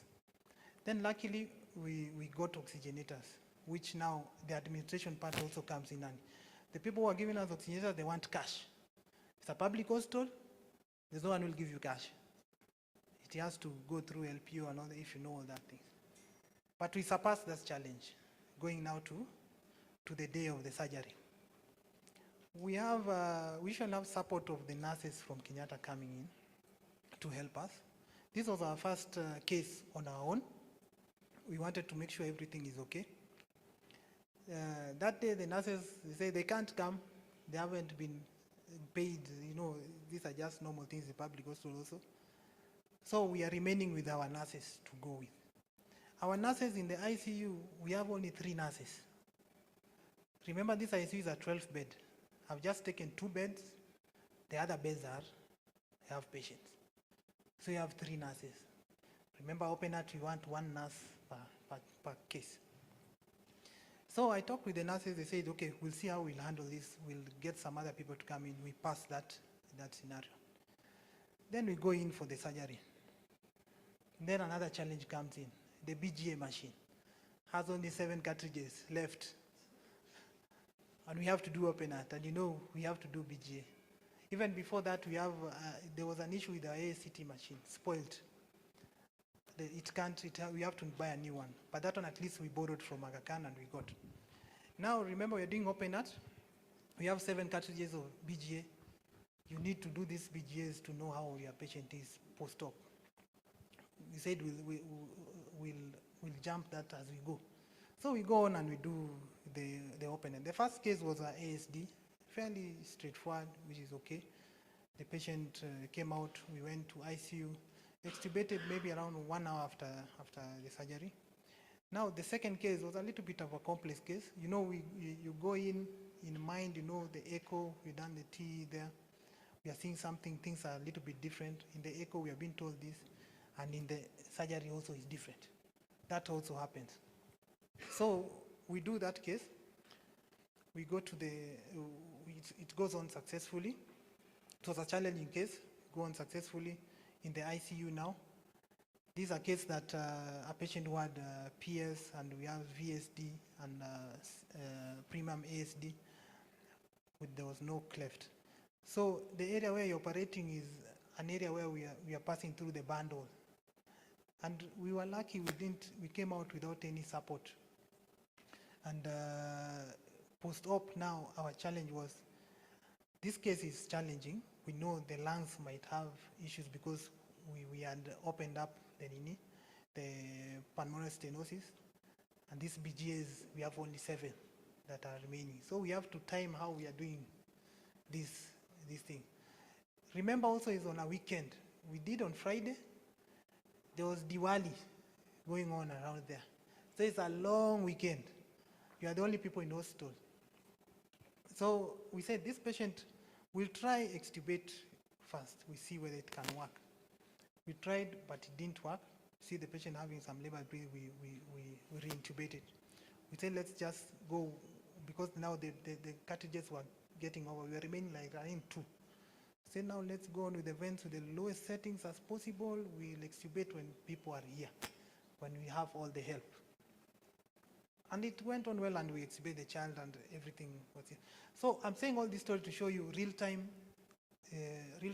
challenges that we face, but you don't stop there. You try to get a way to make things work out. If I said, okay, we don't have this, let's not operate, then how will we move forward? We have to start from somewhere. And if we don't operate, because let's say now there's no ACT machine, but you can borrow it from somewhere to just support this as we see how we help ourselves out, so that the thing keeps on moving. The reason being, these two cases, there are cases which were left out from the camp that we had done. And one of them even is from Wajir, being transported here with Red Cross. It takes for them even to reach here. Then you tell them we are not operating, wait for the next camp. You see in the mother's face, you just see that there's a lot of despair. So that's what we are working towards. We see whether we'll be doing this every week. And actually, me, I have passion for the congenital in here. So the reason why CPGH is positioned for this, of course, it's one of the largest public hospitals, and our catchment area is very large around the coast. We get patients as far as Machakos coming towards the other side. And of course, we have already a functioning heart program going on. And the other thing is the SHA, which initially was NHIF, pays for the whole program, for the patient to come in and be done for surgeries. So we are actually in the foundation stages to work towards this.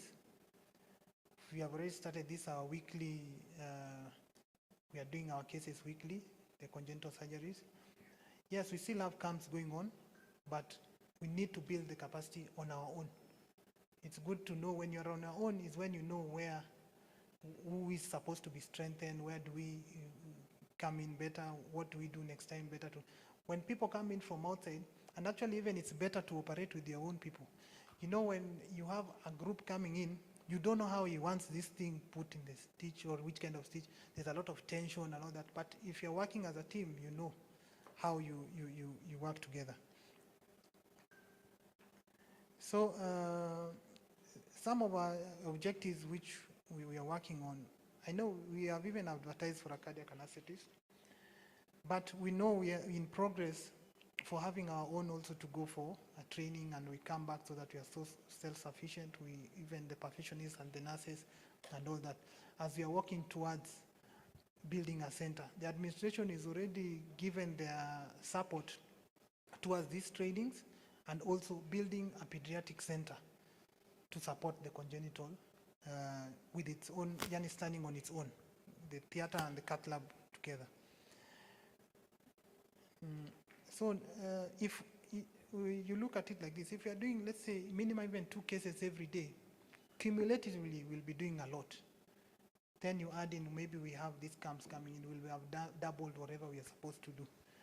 Then, of course, after we establish ourselves, we'll have, we have also the COSESCA program, which has already accepted us to have like a cardiothoracic training center. So we have to also up our game to start doing these things to become a normal, as a center of excellence, what is needed to be done. Thank you.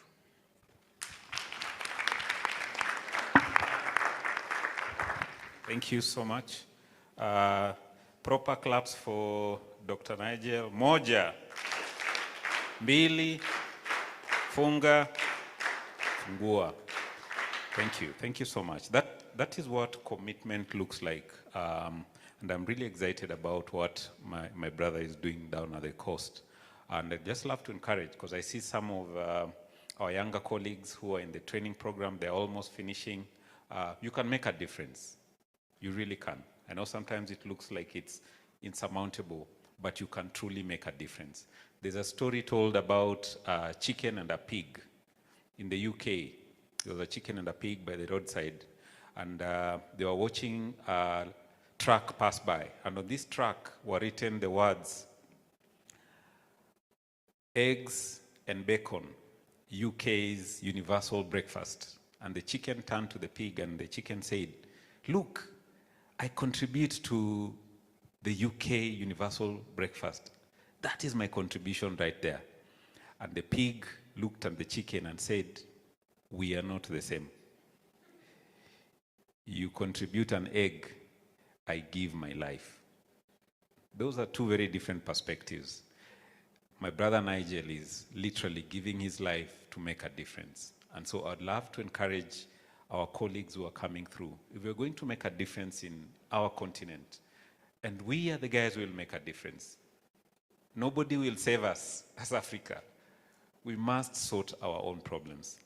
It will take some of us saying, "I'm going to commit my life to making a difference on this continent." So thank you very much, Dr. Nigel, and we look forward to more amazing things in the days ahead.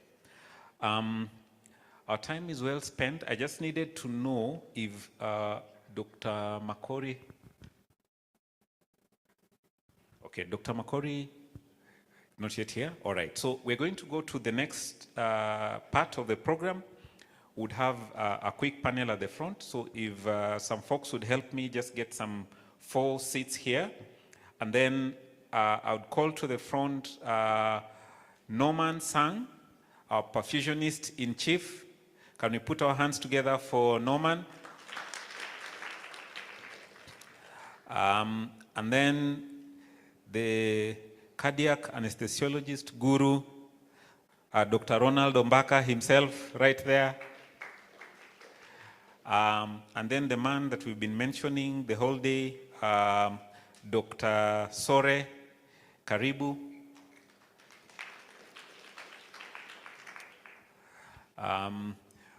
One of our panelists, unfortunately, is still stuck in this flight that is just not, it's so unfortunate for them. So we're going to have a short panel segment here. One of the things that we have talked about is how cardiac surgery is a team sport. And so for the next about 10 minutes, we're going to have a quick discussion with this very good panel that is going to demonstrate to us why success in open heart surgery is a team effort. The person on the pump running the heart-lung machine with a surgeon and anesthetist must really speak the same language. So I want us to have, can I steal your chair for a moment? This one here. All right. So I'm going to quickly take us through. We'll start with Dr. Ombaka. If we could get another mic. Check. If you could quickly introduce yourself, then Sam will introduce himself, and Dr. Sore as well. All right. My name is Ron Ombaka, the anesthetist who can't be found. I practice at KUTRRH and with Dr. Dindi at Avenue. I've got a call from Coast General, and I'm sorry we can't support you at the moment, but we're working at it. It's a pleasure to be here. Thank you. Good afternoon, everyone. So again, my name is Norman Sang. I'm a perfusionist working at MATA, and I must say that my training was in TENWEC, so credit goes to TENWEC for the training. And we do congenital heart diseases, congenital heart surgeries in MATA Hospital, and we still help other hospitals around. Thank you. Thank you. My name is Dr. Sore. I've been working in Coast General for a long time, alone. But now I am having Dr. Nigel with me. I hope another person will also come. We need to be more than that. Thank you very much. Thank you. Thank you, Dr. Sore. I think I saw Dr. Oburu somewhere on the... Dr. Oburu, please, could you stand? These are our senior colleagues. Could we put our hands together for Dr. Oburu? And thanks so much for being with us. These are people who have been in the trenches for a long time, making heart surgery happen in our country. So let's get started. I would love to start with you, Dr. Ombaka. I've worked with you many times, and I'm always surprised at your level of calm, even when there's a serious storm in the teacup. So how do you ensure that clear, calm communication in the high-stress environment that is heart surgery? And what habits prevent misunderstandings in those critical moments? I think from my perspective, one is competence, both from the surgical side, the perfusion side, the nursing side. It really helps when things get complex in theater. And so now that we're having more training, which means we can sort out the competency part of it. Secondly is team briefs. Those have been very useful, especially working with Dr. Dindi and other cardiac surgeries that we do. You team brief, so you know where you're going. So you're competent, you know where you're going, so that when there's a bit of a diversion, then you don't lose your head too far because you know the destination. I think I'll leave it at that. Thank you. The same question for my brother at the pump when things are going crazy. And I remember one time we had oxygenator failure in the middle of a case, and it was really a hair-raising experience. So, Sang, as a perfusionist, how do you ensure that clear, calm communication throughout during those high-stress moments? Thank you very much for that question. So as a perfusionist, from my perspective, on top of what Dr. has mentioned, with his clear communication, and in cardiac surgery, we have what is known as closed-loop communication, which is a kind of communication which is like a triangle communication. There's a communication from the surgeon, the perfusionist, the anesthetist, and the scrub nurses. So always the communication is, should you have a problem or an issue, we raise. The communication is communicated in a clear manner so that the information which is transmitted should reach to the sender, and the receiver of the communication acknowledges, and the sender also acknowledges that it's the right communication that was passed through. So it's a closed communication that usually it helps so that it will mitigate some of the problems that may arise during open heart surgeries. Thank you. Yes, please, same question. Yeah, same question. This is for the surgeon. One has to understand the non-technical skills for surgery. One needs to go to theater early, and you must have what we call situational awareness. You should be knowing what instruments are there. You should be knowing who has come. Those who have not come, you must know why. And you talk calmly to nurses, you greet them, you greet the team members, you make sure that they understand what we are going to do. So that eventually, if there is a problem, they will not panic. And the surgeon, you should not show that you have panicked. You be calm. There are many cases which have happened where, for example, the aortic cannula comes out. If you panic as a surgeon, everybody else will panic. So the best thing is to be calm, show empathy, and let everybody in the team have confidence in you. When you start shouting, it will be a big problem. Thank you. Thank you. I think something else that I have seen, and at least we used to do, was simulating some of those crazy maybe scenarios that would occur, running through simulations so that it's kind of ABCD, like the way you do resuscitation is just so much in you. So I think running simulations for me has also been very helpful so that everybody knows what to do. But I just wanted to know, and we'll start from you, Dr. Sore, how can we strengthen the culture of open, blame-free debrief after cases, even when things go wrong, so that learning becomes collective and continuous, and it becomes the aim of the debriefs. People don't feel blamed. How do you strengthen that culture in your team? It is a very difficult thing, but it can be achieved. One of the things that we do in COST, which we started in general surgery, is having regular mortality meetings in general surgery. And that has helped a lot, where people talk freely and there is no blame game. When a mortality has occurred, for you who, as a cardiac surgeon, is in theater, you are supposed to show empathy. You are supposed to talk to the other team members, tell them this usually can happen. And the other thing, what you can do is having regular meetings and discussing the bad things that you can get in surgery and the good things that you can get, so that there is no blame game at any given time. I've seen that one works very well in our units. Thank you.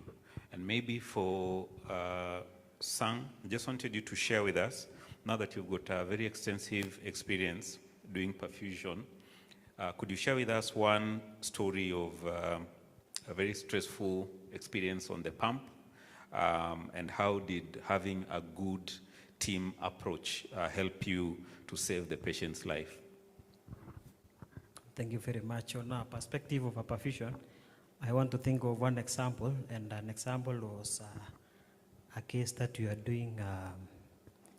We were doing an aortic root replacement, and this was a scenario whereby the setup was a complicated setup, whereby we are having a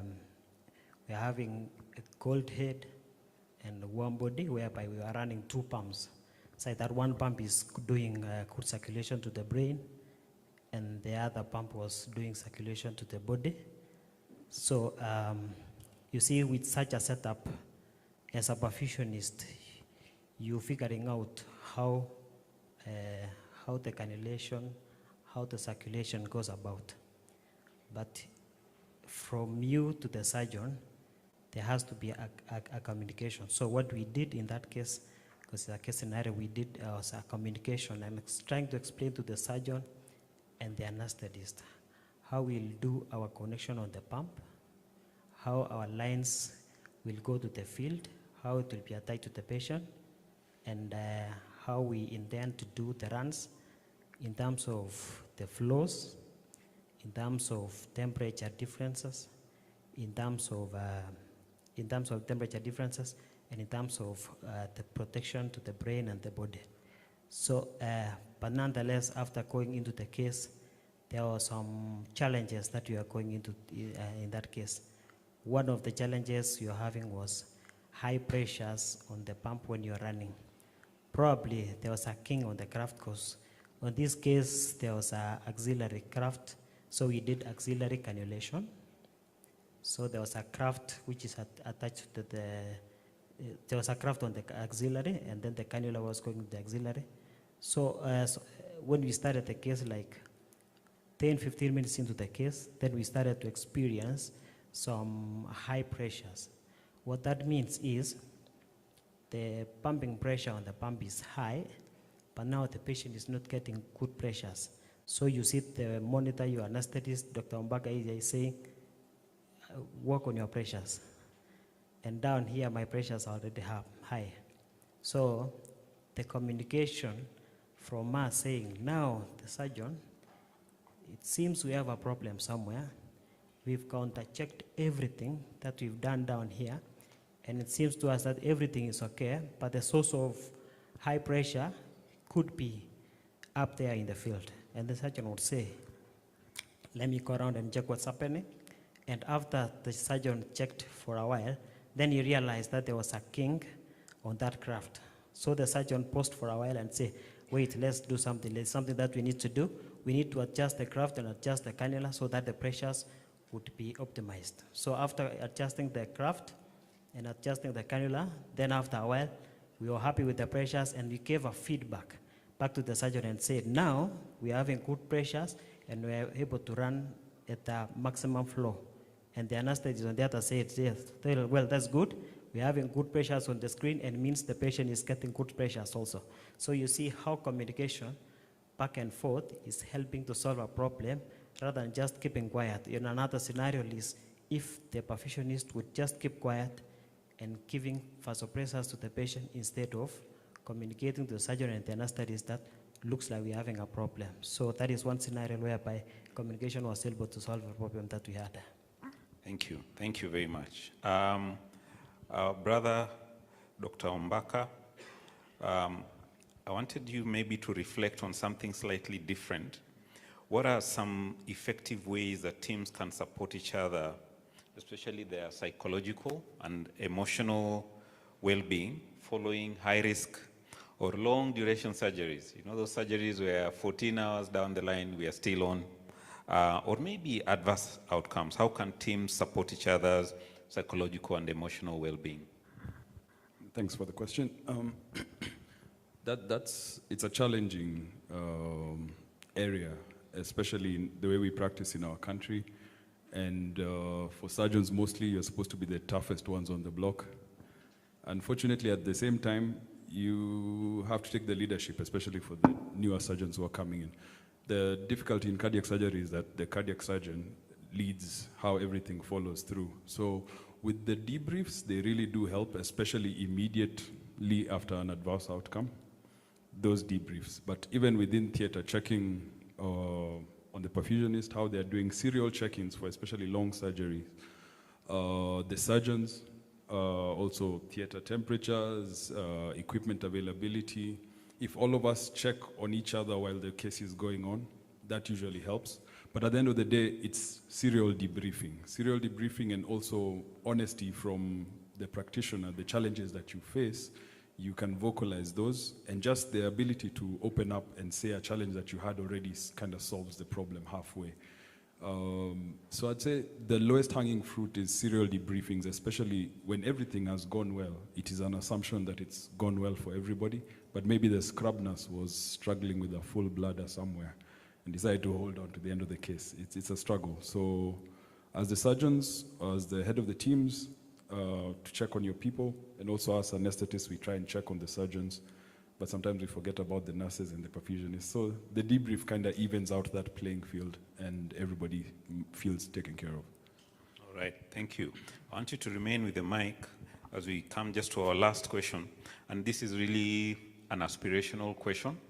I want you to look at cardiac anesthesia in Kenya. As you heard from the guys in the coast and in other places, it's a huge need. So as you look into the future, if we are to move from 1,500 to 15,000, we are saying we want a 10x leap in terms of our capacity. So how do you think specifically in cardiac anesthesia this can be achieved? What are the opportunities? What are the ways in which you can make this happen together?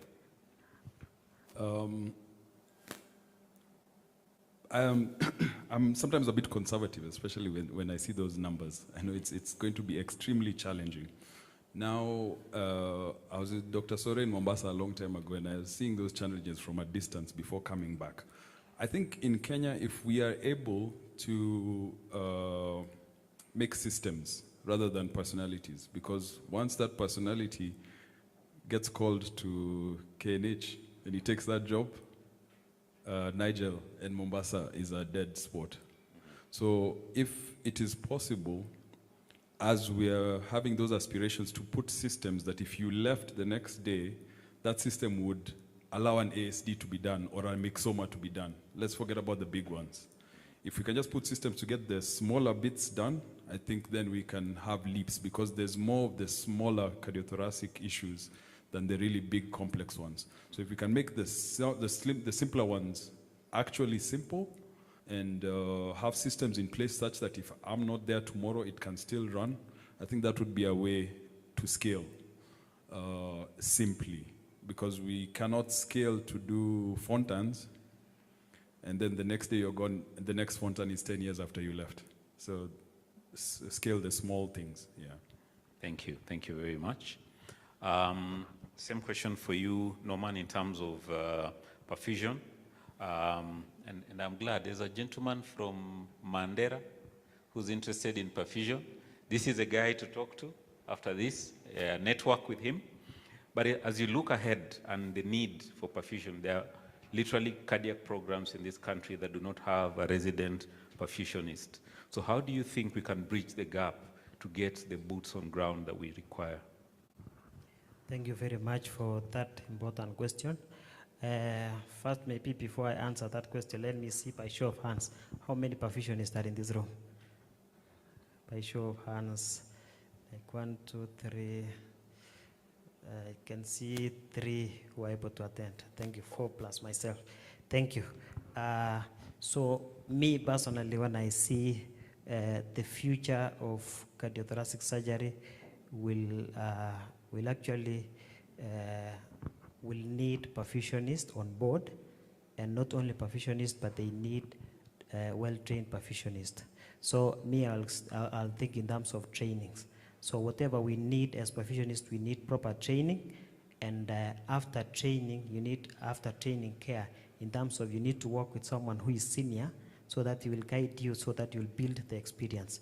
Because when you immediately after training of perfusionist, a perfusionist will not be able to run difficult cases alone, but they'll need a senior perfusionist. So what we need is training and mentorship. I'm very happy right now because TENWEC is a leading training center in this side of Africa.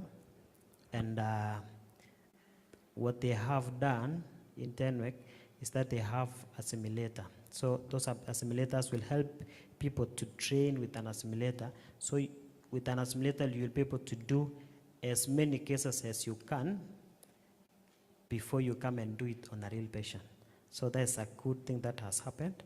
I'm happy also for Karen. Karen, they have also started another training program. And I'm happy that Karen has opened up their spaces so that they have allowed their students to rotate in other places so that they get mentorship from different people, so that by the end of their training and mentorship, they'll gain the right experience that they'll be able to run challenging cases. So on my side, I would say training and mentorship programs are very important and very key. Thank you. For Dr. Sore, slightly different. We have quite a number of younger colleagues in the audience, those who just qualified recently, and a few residents who are probably in their last few years. What are some of the words of advice that you would give to these guys who are coming through if they're going to have an impactful, successful career that will help us do this 10x that we're dreaming about? Yeah, for the surgeon, the young surgeon, I want to tell you that the most important thing to know is the willingness, your willingness to do something. Because most of the people in public hospitals that you work with, they are not willing to work. When you say the theater has been cancelled, they are very happy.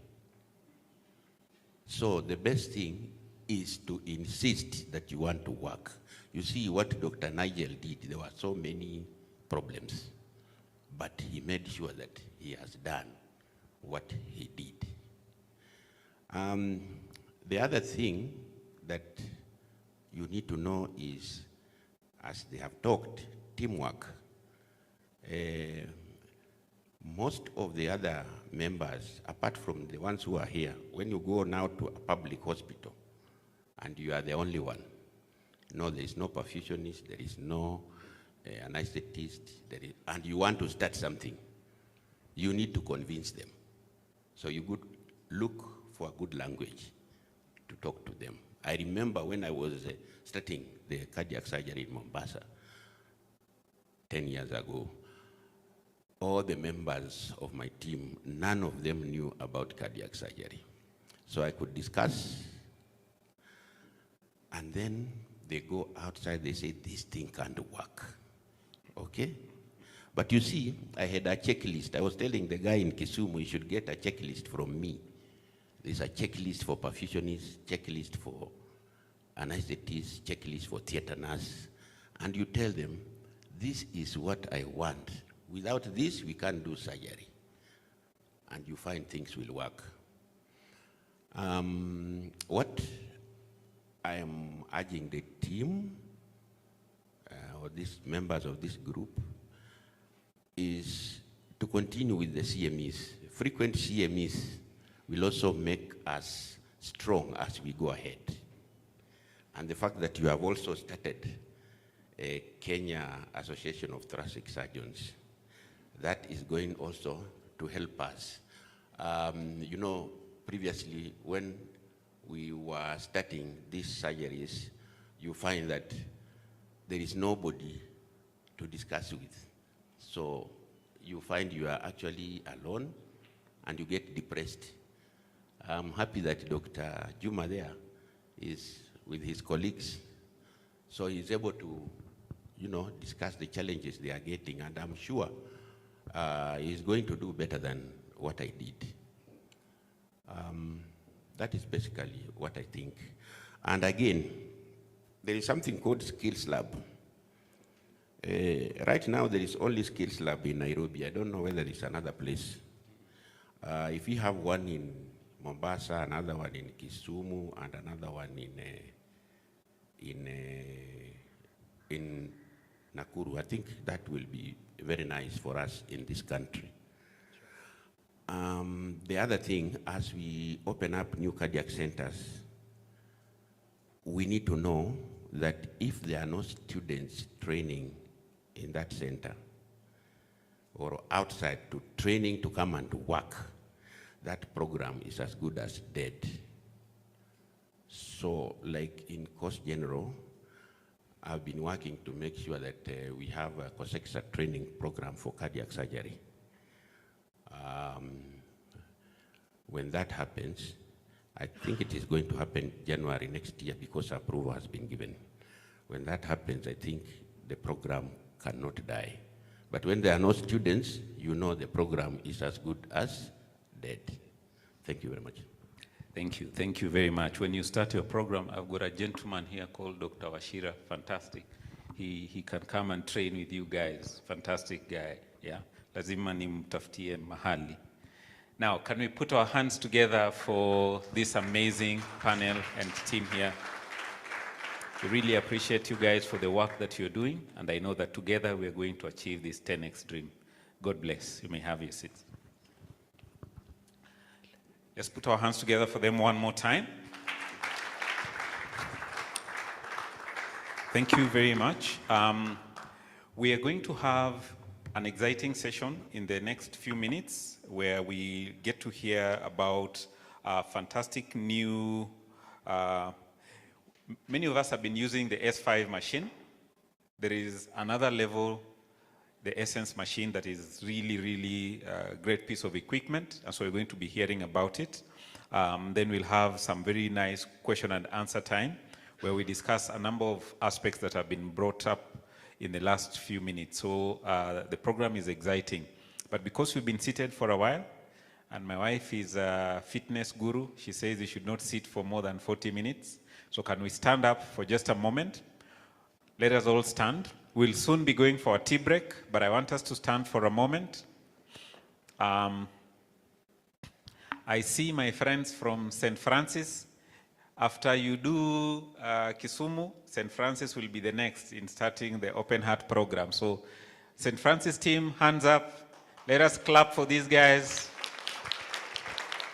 And as a society, we are going to support you as much as we can to bring your program to life. Now, this is what I want you to do. Turn to your neighbor, like they usually do in the churches. Turn to your neighbor. Aren't you facing someone? It must be two, yeah? Then there's something I want you to do, just to bring your brains back here. So I'll demonstrate with my friend here. Your hands like this, everyone, your hands like this, all right? Then I want you to intercalate them. If you remember that word from biology, intercalate, right? So I want them like this, all right? That's why you need someone. So you need someone, Rose, come here. All right? So this is what we're going to do. I'll be saying some statements. When I say the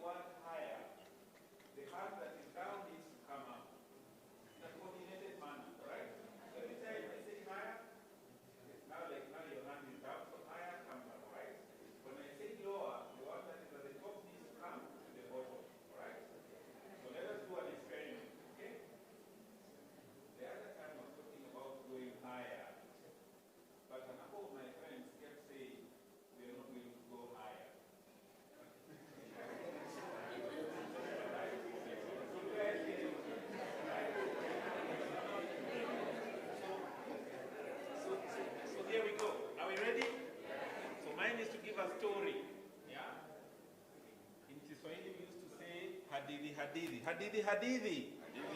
Hadithi, hadithi. Gen Zs have no idea what we're talking about. So we were going higher, but our friend said, don't go higher, instead go lower. I said, lower? What do you mean lower? I said, you can't be lower. Instead, we're going to go higher and higher. No. Okay, we'll do it one more time. Every time when you hear the word higher, this hand needs to go like that, okay? And when you hear the word lower, it has to come low. If I keep saying lower many times, I need to see some people bending because we should be going lower, all right? So let's go from the top. The taxes in Kenya have been going higher. Every time the president talks, he's making the taxes go higher. We, the population, is not happy about the taxes going higher. We want them to go lower and lower until our tax rates are as low as the tax rates in Mauritius. When you're talking about lower tax rates, you must be thinking about lower income countries. But if you're talking about lower income countries, you contrast them against higher income economies. Now, we're talking about going higher. As a society, we're going to go higher. With our aspirations, we'll go higher until we are a higher society. Thank you.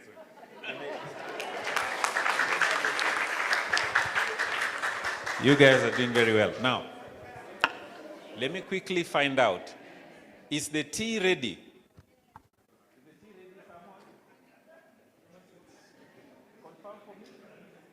So somebody is going to confirm for us, all right? Because I can see.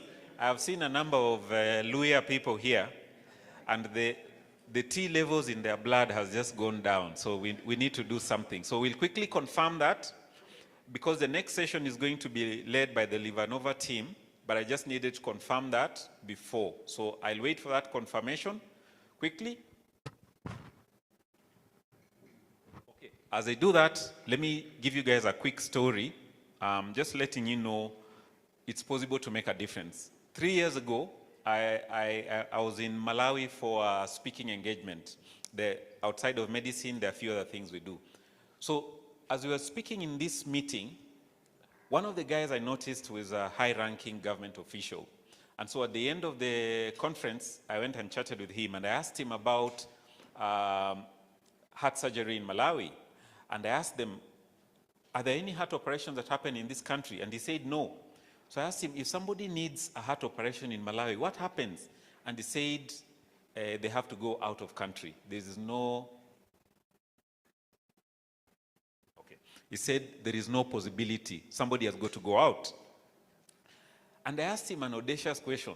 I asked him, might you be knowing someone in the Ministry of Health that is in decision-making that I can talk to? And this gentleman told me, I actually know the minister. And believe it or not, the next day, I was in the office of the Minister of Health in Malawi. And we sat down with the minister and talked, and she sent me to the permanent secretary, and we talked. And I asked them, what do you do with people who need open heart surgeries? And they said, every year, the country sponsors 4. Only 4. And I asked them, how many people are on the waiting list? And they said thousands. And so I asked the PS, how do you decide the 4 that go to get the care? And he said that is one of the most heart-wrenching things that he has to do every year. He has to turn away mothers who've been waiting for years. And I told him, I think we can work together to make a difference. We can change this story. Long story short, after conversations with him, the government of Malawi sponsored one of their surgeons to come for training to become a cardiac surgeon here in Kenya. And next year, he's going back home. We're fully trained and will be running some heart surgery programs in Malawi. It's possible. Sometimes it just takes audacity. Start conversations. You never know. African problems are going to be solved by African people. If we are going to make a difference, it's you and I. Don't contribute like a chicken.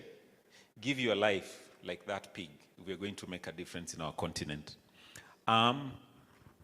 I'd like to invite the Livanova team because we would love to hear from industry about the exclusive Essence perfusion system. And so we'd like to put our hands together for the LivaNova team. And we're going to welcome you still in our Kenyan style. I don't know who's going to come up first of the team.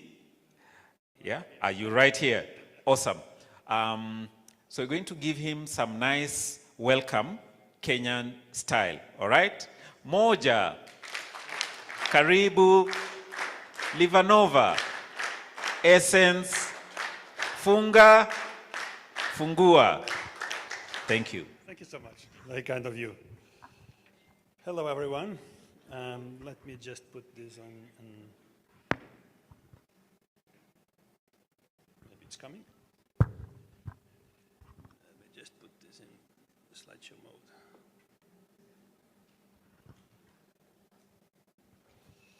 Well, first of all, thank you for welcoming us. Thank you also for organizing all these events. A special thank you to our local partners for organizing and putting this all together. And the main, the core of this talk with you is to try to explain a few things that are changing in terms of perfusion and in terms of hard-lung machines. These systems now are evolving to a new generation of devices. Also, I really was impressed with let's say, the landscape of heart surgery in Kenya, and so much I learned today, and I think you are doing in great shape, and you are doing as well as so many people around the world, so that you share the same problems, the same issues, but you are really willing to fight for it and to improve. So congratulations to you all for that. Now, if my presentation will decide to load, eventually it will. Just need to hit that. It's coming. All right. So my name is Nuno. I'm the clinical director for LivaNova for Middle East, Africa, and Central Asia. I've been also a perfusionist for more than 30 years. I worked in my home country, which is Portugal, in Germany, and the past 10 as the chief perfusionist at the Cleveland Clinic in Abu Dhabi, in the Emirates. What we're trying to show you today is things are changing, and changing not only the device itself, but what you can do with it. And that's what we aim today to try to show you. This is what we start on. It's a long legacy on building hard-lung machines. So I learned today, if I didn't get the wrong date, but the first cardiac surgery in Kenya was in 1973, correct? If I'm not wrong. So that's exactly the year in which the first hard-lung machine from LivaNova was produced. That's the first model of hard-lung machine. So we have more than 50 years of building hard-lung machines, and as you may know, I also heard that most of you use the S5. It's a very reliable device and the most successful we had in all time. Just to show you that the hard-lung machines are produced in Munich, in Germany. The disposables are in Mirandola in Italy. It's the largest facility in the world for the production of oxygenators, tubing packs, cardioplegia sets, etc. And we have even expanding further this campus until 2030 to even expand further the capacity of production, because good for the company, bad for the customers. We are unable to match the demand. So there is too much demand in terms of disposables that we cannot manufacture, and we are building new facilities to overcome that. LivaNova is the market leader in basically all cardiopulmonary segments: heart-lung machines, oxygenators, disposables, cannulae, and in the ATS, the cell saver business. This is just a quick timeline of our products. So as you may see, the first Stockholm heart-lung machine was produced in 1973. And so that, and in 2020, it culminates in 2023, 2 years ago, with the full launch of the system we are going to try to show you. This is based on the most successful heart-lung machine in the world, the S5. We sold more than 10,000 units. There are more than 10,000 of these machines currently in the world. And it's so reliable and with so few problems, so easy to service, that some of those components were transitioned to the new generation, especially the mechanical parts. They didn't change because they work well. They have been tested to exhaustion by hundreds of thousands of patients. Now, what is the difference that we bring here with this system? As you may have seen on the screen, this week we celebrated the installation of this machine. So in 2 years, we sold 1,000 of these machines in the world. So we know that we are the only device on the market that is compliant with the latest European regulations, and we have already sold more 200 of these in Europe. But now let me start by giving you a brief overlook of the system that you may see in this video. In the operating room, advanced cardiopulmonary technology and human skill perform as one, elevating perfusion into a new era, bridging decades of proven performance, an enduring commitment to safety and reliability, and the precision you desire to provide meaningful data.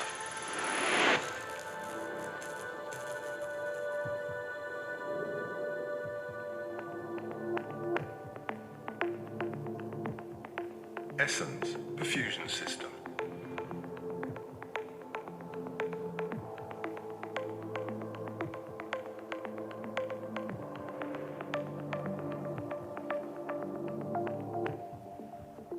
So we heard the message. What did we hear? First of all, safety and reliability. That's what we care about a heart-lung machine. You don't want a heart-lung machine that has a problem during bypass, right?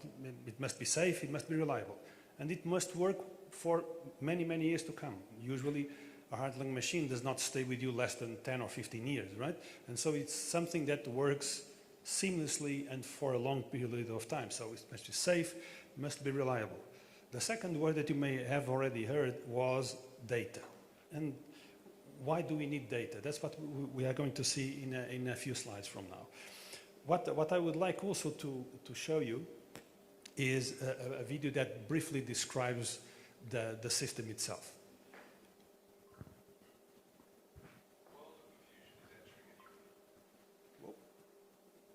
Which is, sorry, the video went through, but I'll play it again a little later. Now, what we see here is that we are transitioning from a purely mechanical device, like you know the S5 machines. They are just a set of pumps, and it doesn't provide you much information, right? Or almost no information. And now we are starting to provide a number of tools that I will show you in a minute that, in fact, they do improve patient outcomes. And by improving patient outcomes, it means less complications. It means also that the cost that you have to treat the patients will be also lower. And so that's the principle behind it. So what have we done? We have basically two computers on the heart-lung machine. The one on the left, we call it the cockpit. It's only to provide the mechanical functions or the control of the pumps and the devices. That's what it is good for. It has 4 knobs in it. And then we have a second screen, which is another computer, which works separately. First one, and that one is the data management system. So that and patient monitoring, it will monitor several parameters of the patient that I'll show you in a bit, but also is a database. It records your patients and it records what happens during the case so that you can review it later, or you can do your charting. Instead of writing on a paper, you can do it on that screen, and that thing will generate a report, a summary of the case at the end. This is what we call the Essence Patient Monitor, and that's the information that will provide you, and it is the added value that it's coming with this new generation. If you scrap it from here, it's just a mechanical device like the S5. It is upgraded in several senses, but it doesn't give you much information or much more value. Now let's look at the video that describes the architecture of the system. Is a modular heart-lung machine. Various numbers of pumps can be placed around different positions along the mast system, above or around the console. Different options to control these pumps are available. It is possible to mount the oxygenator and reservoir either on the left or right side of the console. Options to manage and guide cables are important and provided at many locations around the console and inside the pump housing. LivaNova suggests optimized configurations which are proposed and used by many perfusionists around the globe. You can create your own HLM configuration. Essence offers various screens and knobs for monitoring and controlling. The cockpit. A central screen with 4 control knobs, providing all relevant data to safely operate the machine and to control the 4 most important pumps, or the electrical venous clamp, called venous clamp. The backup control panel. There is a backup control panel available behind the front hatch. The 4 control units in the backup panel control the same pumps or the venous clamp controlled by the cockpit. The cockpit acts as a remote, replicating these 4 control units of the backup panel. The control unit, a single screen and 1 control knob with data and control for 1 pump or the venous clamp. The patient monitor, a touch panel PC providing patient and procedure data during the case. The cockpit displays the primary functions that require fast responses during an operation. It is where you find all important information that you need to prepare, monitor, and perform the perfusion. For any additional pumps or the venous clamp, single control units, called CUs, are available. They are attached directly at the pump housing or at separate holders at the mast system. The patient monitor displays additional patient information and the Essence Patient Monitor software. The Essence perfusion system can be moved by gripping the 2 vertical masts. So we see that now we have computers playing, and we have computers on board now, and so that's a major concern for us. When we transition from a purely mechanical device to computer-driven ones, what is the first concern that we had is about computer security. And so the first one is that everyone that has a computer or a smartphone, every now and then you see that the computer freezes or slows down or overloads, and we don't want that to happen with a heart-lung machine. So we want to make sure that the machine will work seamlessly despite being run by a computer. And how did we overcome that? We overcome that by separating what is monitoring functions from control functions. This is what controls the pumps, and this one needs relatively low, let's say, computer processing power. All the tasks that are monitoring graphics, etc., are on a separate unit, and in that way we minimize the chance of having a computer freeze or overload. So this is our 4 principles. The first one is safety and reliability. Once again, we want to have something that you can use for many years in a seamless way without any issues during operation. You want to provide the tools so that you can adapt your practice to each individual patient. We'll see in a while that there is not in heart surgery and in perfusion there is not such a thing as one size fits all. So we have to adapt our practice to each individual patient needs. We will also aiming to provide a system that is flexible. Flexible because you can mount the pumps around the console, having them closer to the operating table, more far away, mounted in several positions to reduce the size of the tubing lines and therefore the hemodilution associated with it. And we also wanted to have something that is easy to use. And so the experience we have is that especially our customers who have transitioned from the S5 to the Essence did it very quickly. So the transition is indeed easy because the system is in fact easy to operate. Now, this is based, of course, on the reliability of the S5, as I mentioned you before, and let's see the amount of testing and the quality of construction that this device has. Just have a close look at this video.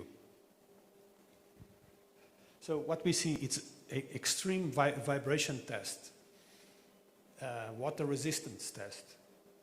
In several, it can rain on it, that it won't have a problem. So even if you operate in a high humidity environment in UR, it will go very well. Transport tests, and look at the screen. The screen is military made and it's made to resist shock. So it's a military graded screen. The cables that are pushed forward and back many times. So this is a system that is really robust. It's heavy duty, and you can rely that it won't probably break unless you want to do it, of course, by purposefully. There are some differences. The changes are at various levels. On the safety side, we have new sensors. The pumps are basically the same, just the lead change. But we provide patient monitoring and connectivity to hospital information systems. That's what we will see in a bit. So first of all, we want to make sure that no one has access to your heart lung machine or to the control of your heart lung machine. Let's say you are working with computers that are connected to the internet. When you do that, you have to make sure that no hacker with malevolent intentions will hack your heart lung machine while you are using it. No? So that's why we have separated. This computer is not, it sends only one-way information to this second one. This second one is internet enabled. The first one is not. So this is a problem. It's a solution of cybersecurity to prevent any unintended access to your heart lung machine. And so that was what I was trying to tell you on this slide. Now, moving a little forward, we have decentralized the system also. Again, computers, we don't want them to overload.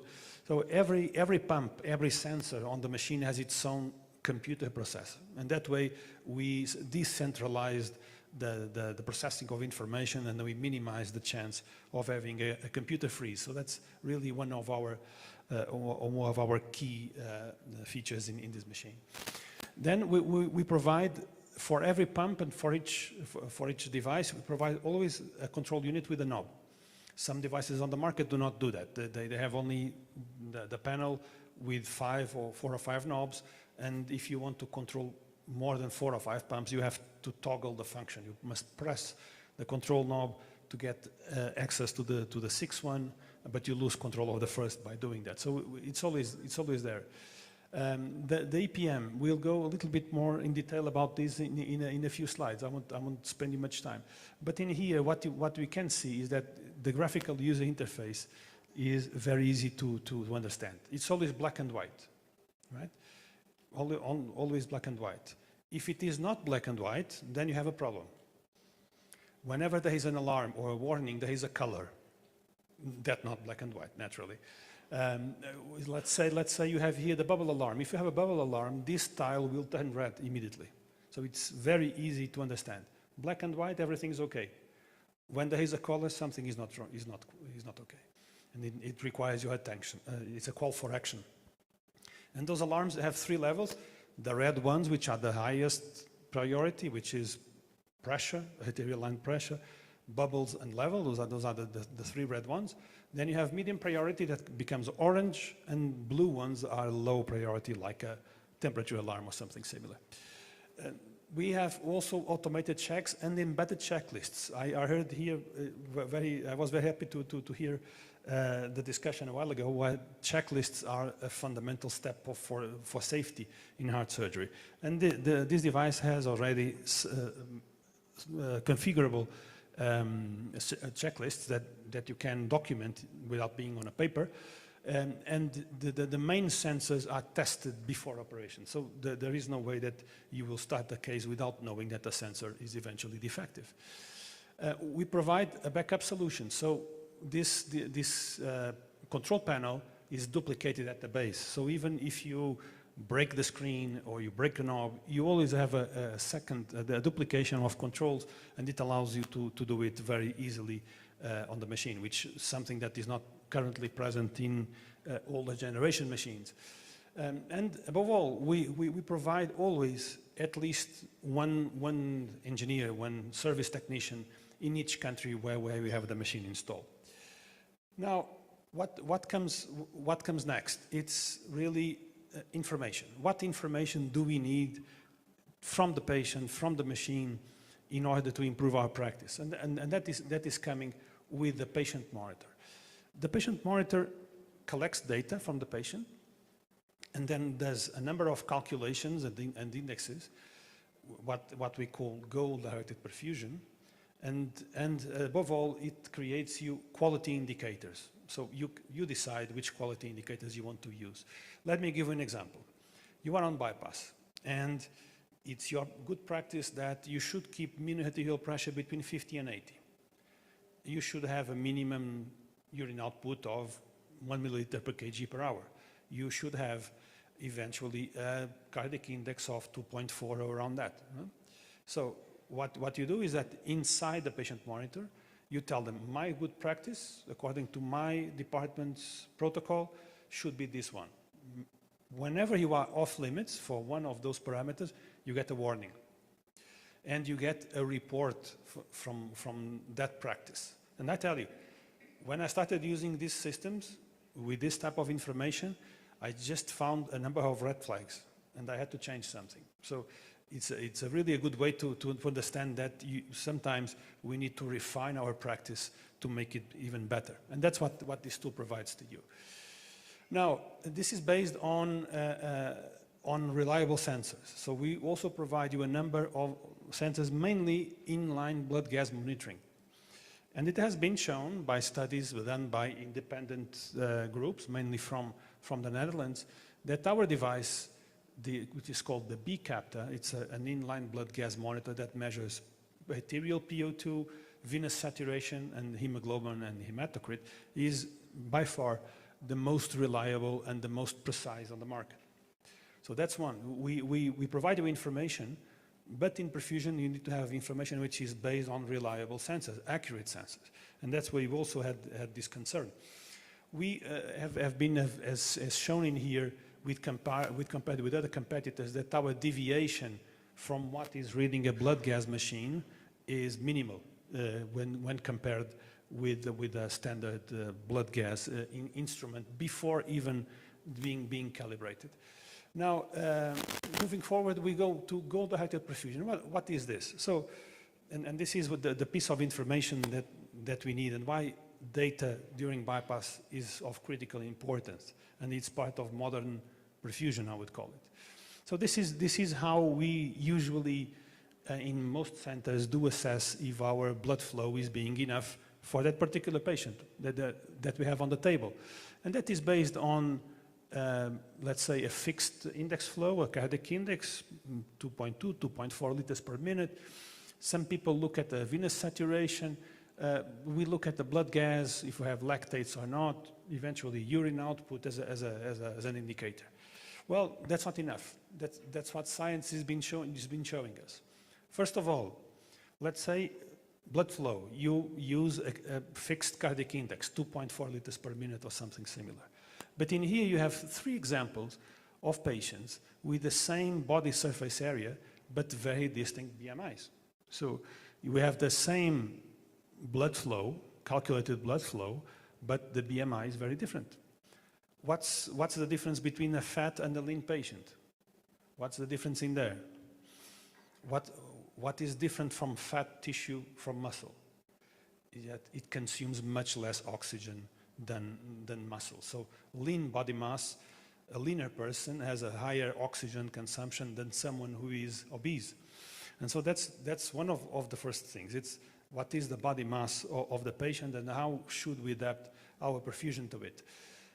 This started in roughly 2015. This is probably the most important or the first important paper to be published about this, that we looked at the concept of oxygen delivery. Oxygen delivery, as the name says, is the amount of oxygen you are giving to the patient per minute.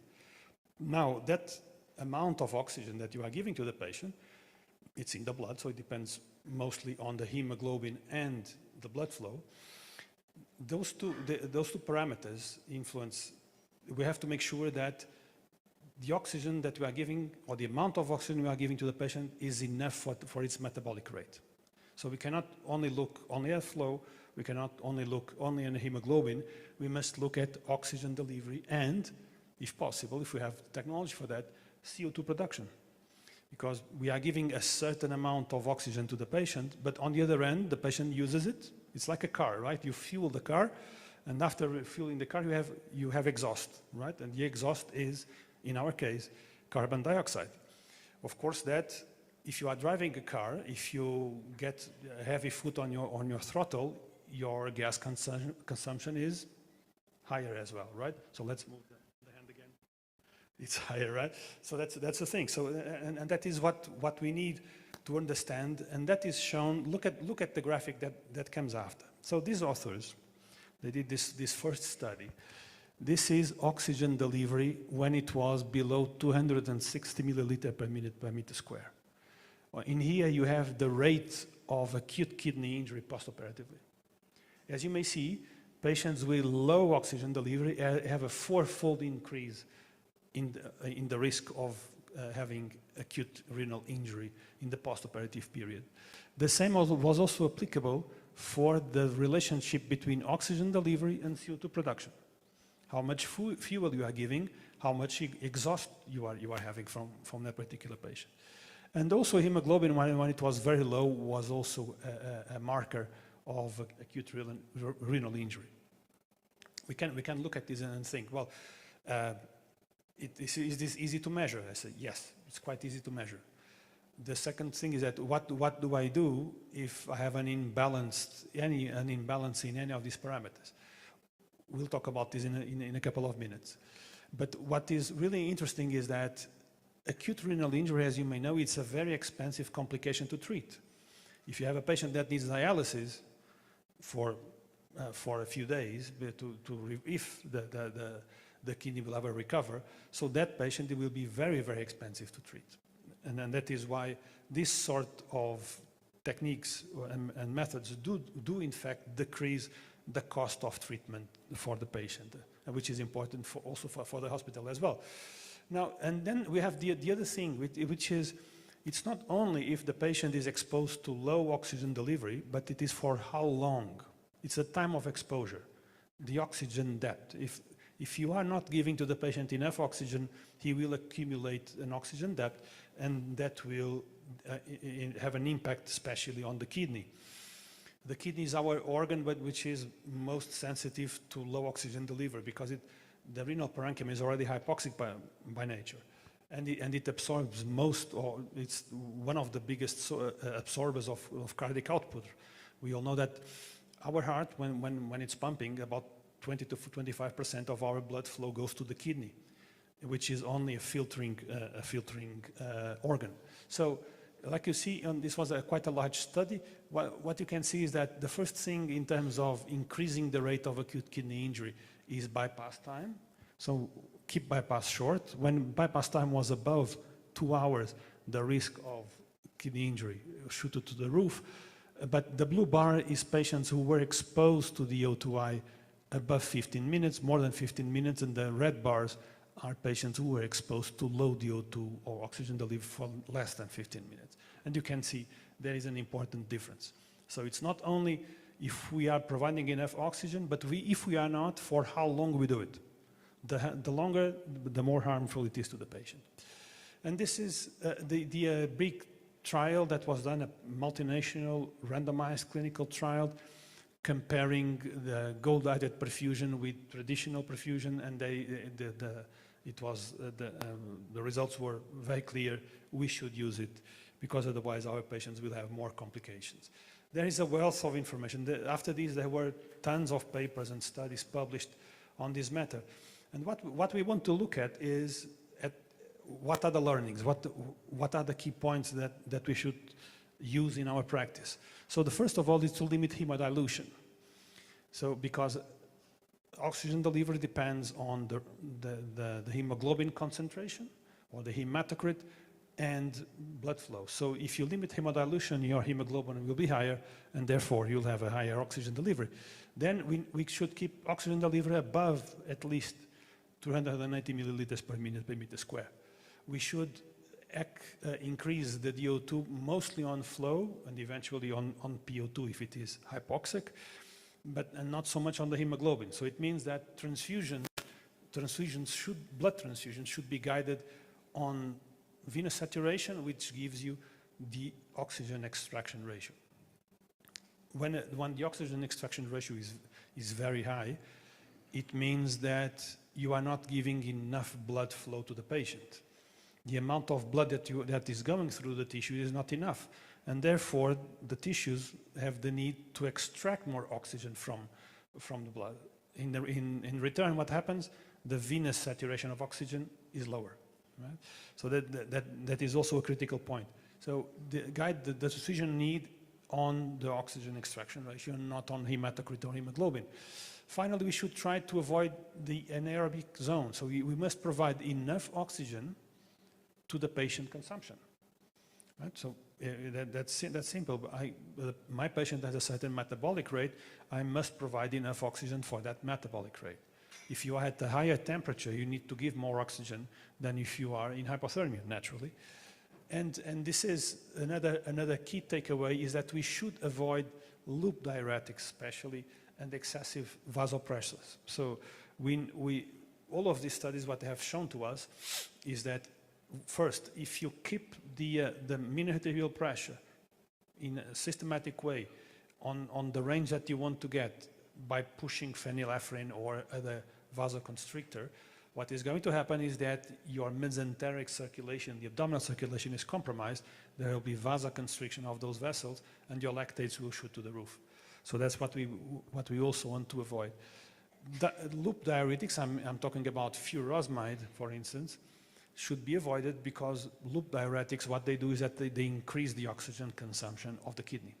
And by doing so, if you may be giving a lot of oxygen delivery, but if you are increasing a lot the consumption, that is not enough and will end up resulting in acute renal failure as well. So if you have a patient with a low hemoglobin, it's much better to use a hemoconcentrator to increase the hemoglobin than to give diuretics. Diuretics is not good for our kidney on bypass.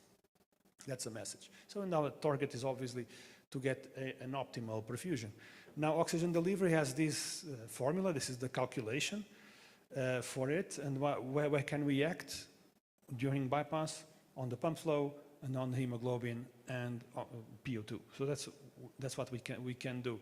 We know that we should try to avoid hyperoxia during normothermia. It's bad for our central nervous system.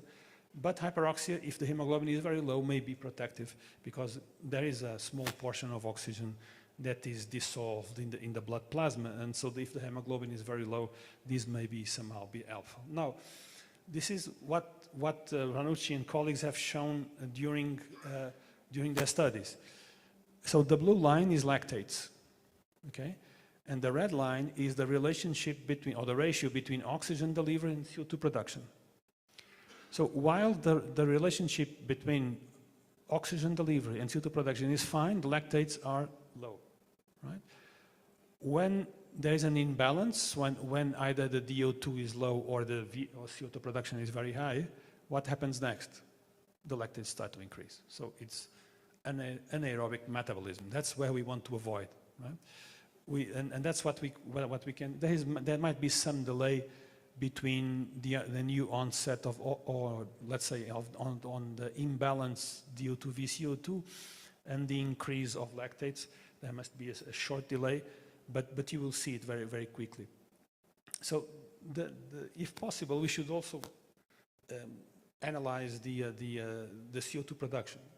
It can be done in a very simple way. Normally, the anesthetist, or in many cases, the anesthetist has expired CO2 line in the patient tube, right? During bypass, you just, the lungs are stopped, so the anesthetist doesn't need it. All you have to do is to move that line to the outlet port of the oxygenator, and you get a CO2, an exhausted CO2, or exhaled CO2, and with that you can calculate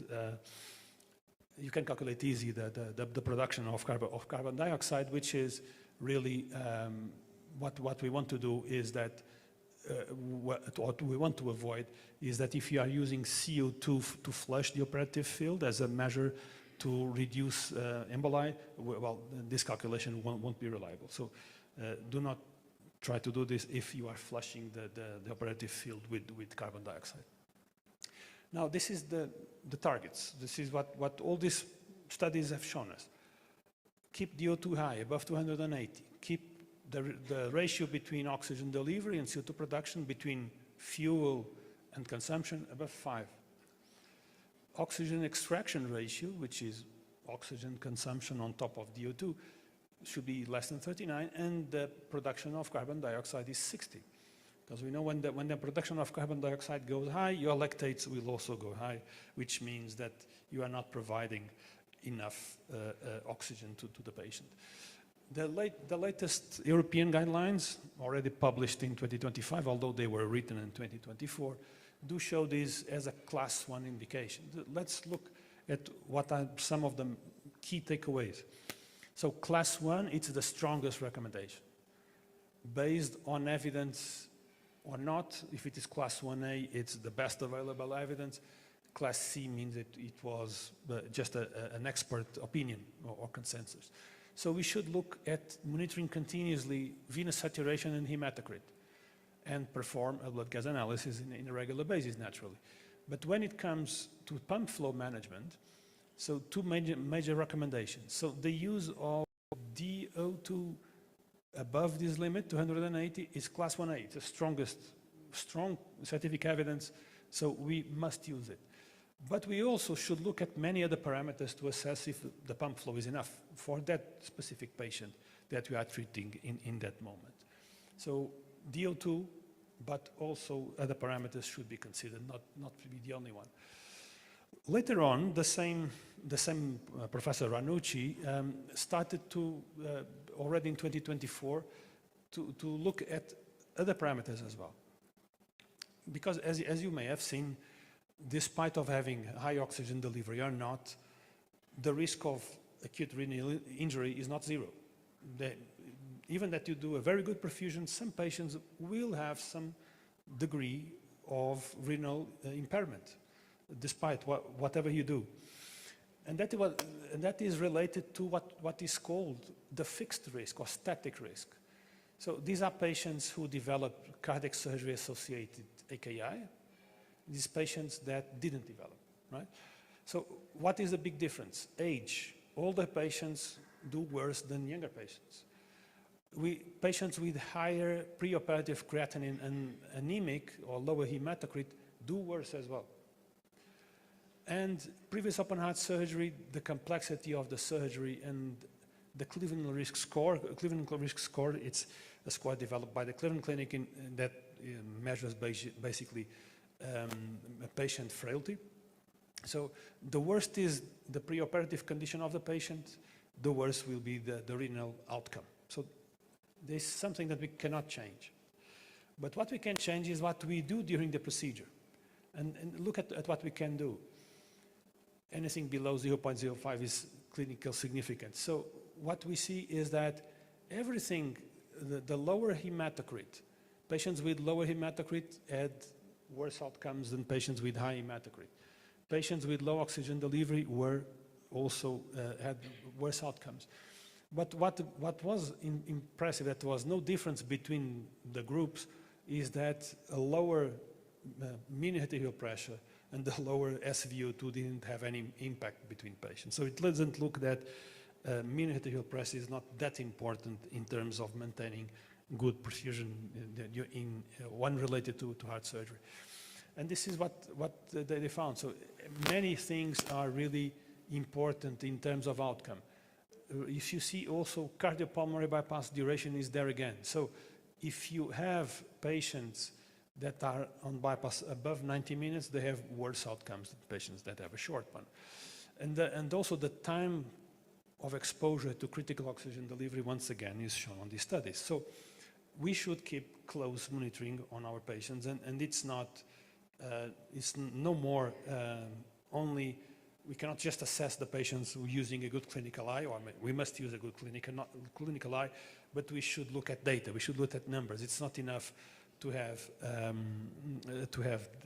just, we are humans, we are very good, we are excellent, but we are not perfect. And so we should have this in mind. Now, to finalize on this topic of gold-headed perfusion, is just this is analysis of many studies, and whatever you look at, ICU lengths of stay, it can be neurologic complications, renal, etc. All the patients do better if you use these principles of gold-headed perfusion, less complications at all levels. So, and that is what we aim to provide with a new perfusion system and providing data. Now, the cost reduction. Okay, these machines may be a little bit more expensive than they were in the past, right? It is true, because they also offer a lot more technology than in the past. But now let's see at the cost reduction. Some studies have been doing that compared patients that were treated with, let's say, a conventional or traditional perfusion strategy versus patients that were treated with gold-directed perfusion. And let's see what happens. So if you look at Belgium, for instance, the total cost saving per patient between patients with a traditional perfusion strategy and patients with GDP, it's 1,800 euros per patient, cost savings. If you look at Canada, 3,600 Canadian dollars per patient. If you look at France, it's 3,000 euros per patient. So it's $3,000 or euros cheaper to treat the patient if you use GDP versus if you use a traditional perfusion strategy. It is a bit more expensive, the technology. Yes, it is. But on the long run, it becomes much more cheaper than using older generation handling machines or using systems that do not provide the information that you need to adequately treat our patients. So moving forward, the same was proven in the US. That's why we need a patient monitor. And the patient monitor gives you something like this. So you see all these parameters we were discussing. You can see it in a table format, you can see them in real time, and you have also graphics, right? And you can analyze them and look at these values in real time during the procedure and change your pump flow or your hemoglobin, whatever is required to have these indexes in the ranges that they are supposed to. And if you do that, as mentioned, you have better outcomes than if you don't. We also provide ways to interface the machine with electronic systems, electronic medical records or hospital information system.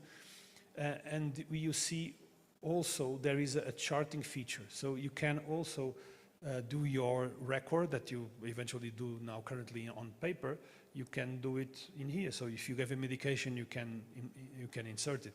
If you give a fluid, or if you had a urine output, so everything can be recorded in here. And once again, there is a automatically generated summary report at the end. And the feature of the quality indicators that I mentioned to you is this. So you set the normal value for each of the parameters you select. If everything is white, fine. Once again, if you have a color, that's because you are off limits and you should try to do something about it. And these are the tools that it provide. And this can be done for any sort of parameters. It can be for the hemoglobin, relative flow, oxygen delivery. You can do it as you wish. Now, what we can do is select for each for each parameter, you can select multiple choices. For instance, you can say, you can ask the system, what was the minimum level of hemoglobin during bypass, or what was the lowest blood flow, etc. And the quality indicator is created by yourself, so you just decide what to do.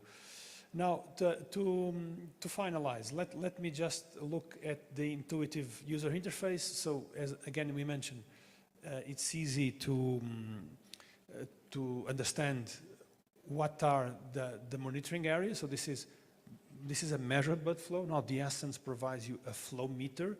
So you have a measured blood flow. It's not a calculation based on the number of RPMs. So you have a flow meter even for roller pumps. You have the most important information is on this board. And in here you have timers, you have the control of cardioplegia, heater cooler, etc., if it is connected. And this is, of course, a technology that when it is computer-based, it means that it's expandable. You can keep adding more features in the future. You can have it in a flexible way. You can have the configuration of the pump in several ways. And we have a dedicated cable management box so that you can roll all the cables. It's easier to clean. It looks like this when it is closed.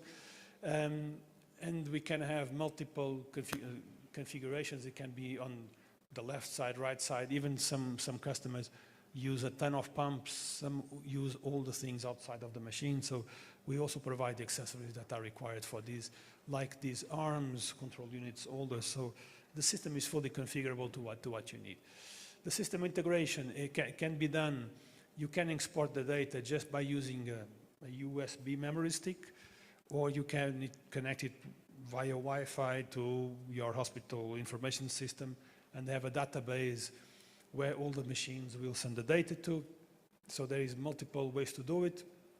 The baseline installation is like this. You can print it, or you can just simply export the USB stick. The most advanced has bidirectional communication, and so that's a different story. Now, this is an evolving platform. We are now going to launch this coming year, a new device which we call the Air Manager. So it's a device that combines two electronic gas blenders, not two. So if the first one fails, you have a second. The same is applicable to a vacuum regulator, and you also have available capnograph to analyze the exhaust of the oxygenator and calculate CO2 production. And that is what I will show you on this short video.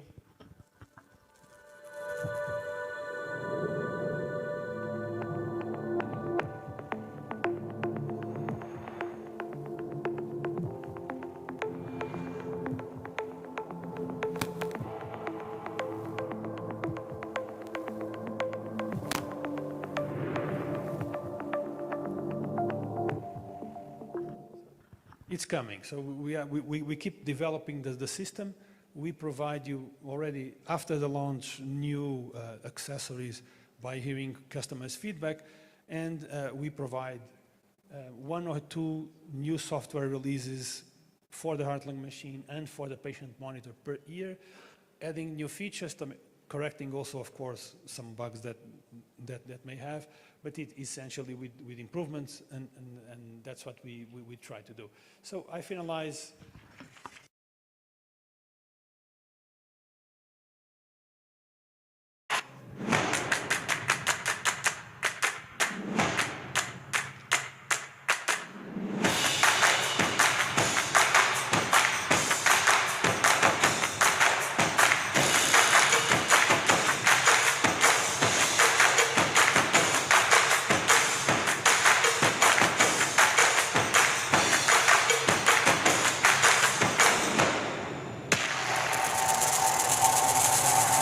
Thank you very much.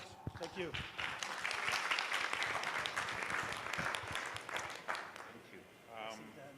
Many people need tea. I see. I'm looking at them. Absolutely. I know many people need tea.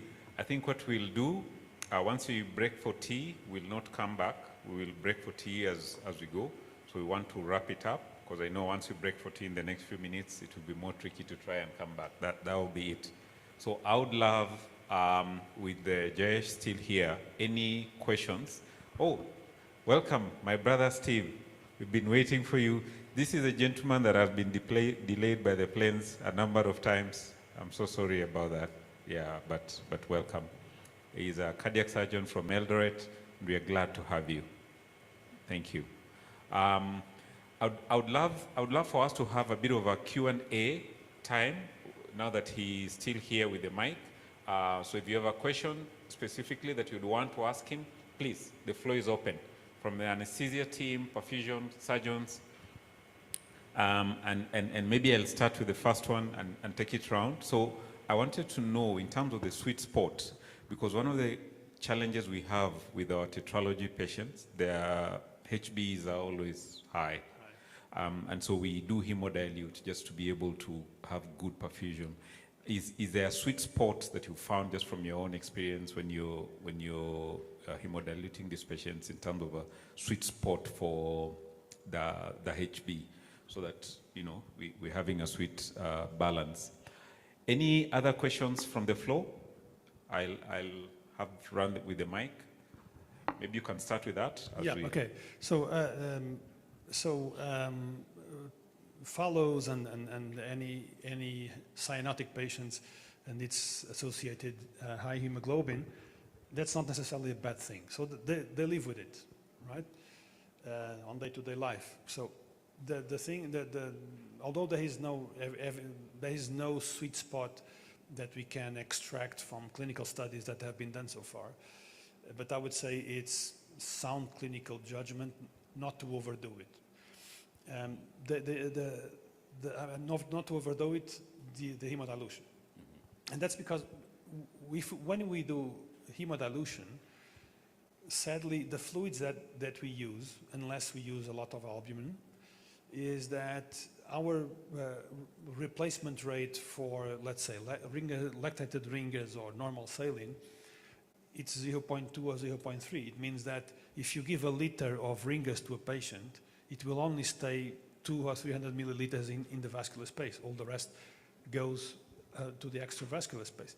And so, as you may have eventually experienced, you may have a patient with a hematocrit of 60 at the start of bypass, right? 20 of hemoglobin or something like that.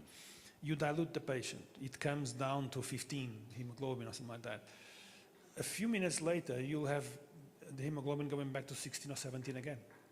Why? Because a lot of the fluids that we use nowadays have very low molecular weight, have low osmotic pressure, and so once you put them on bypass, that fluid will go to the extravascular space. It doesn't stay where we would like it to be. So my key takeaway on that is, if you feel more comfortable by hemodiluting patients with very high hemoglobin, try to use at least some component that has a high osmotic pressure, like albumin or something similar.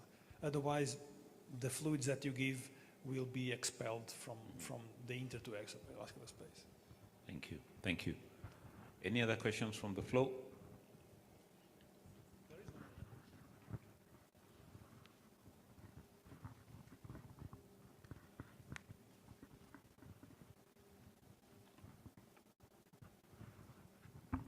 A big clap from our sister from Uganda. I'm a perfusionist. Thank you, Nuno, for the presentation, and a lot has been covered by you. But my worry as a user is, won't this upgrade cause a lot of distraction during a case? Because, during perfusion procedure, there are a lot of abnormalities. You can either go up or down, as he said, tetralogy, or there can be a change of plan in between the procedure. Won't this upgrade take up my attention instead of patient's care?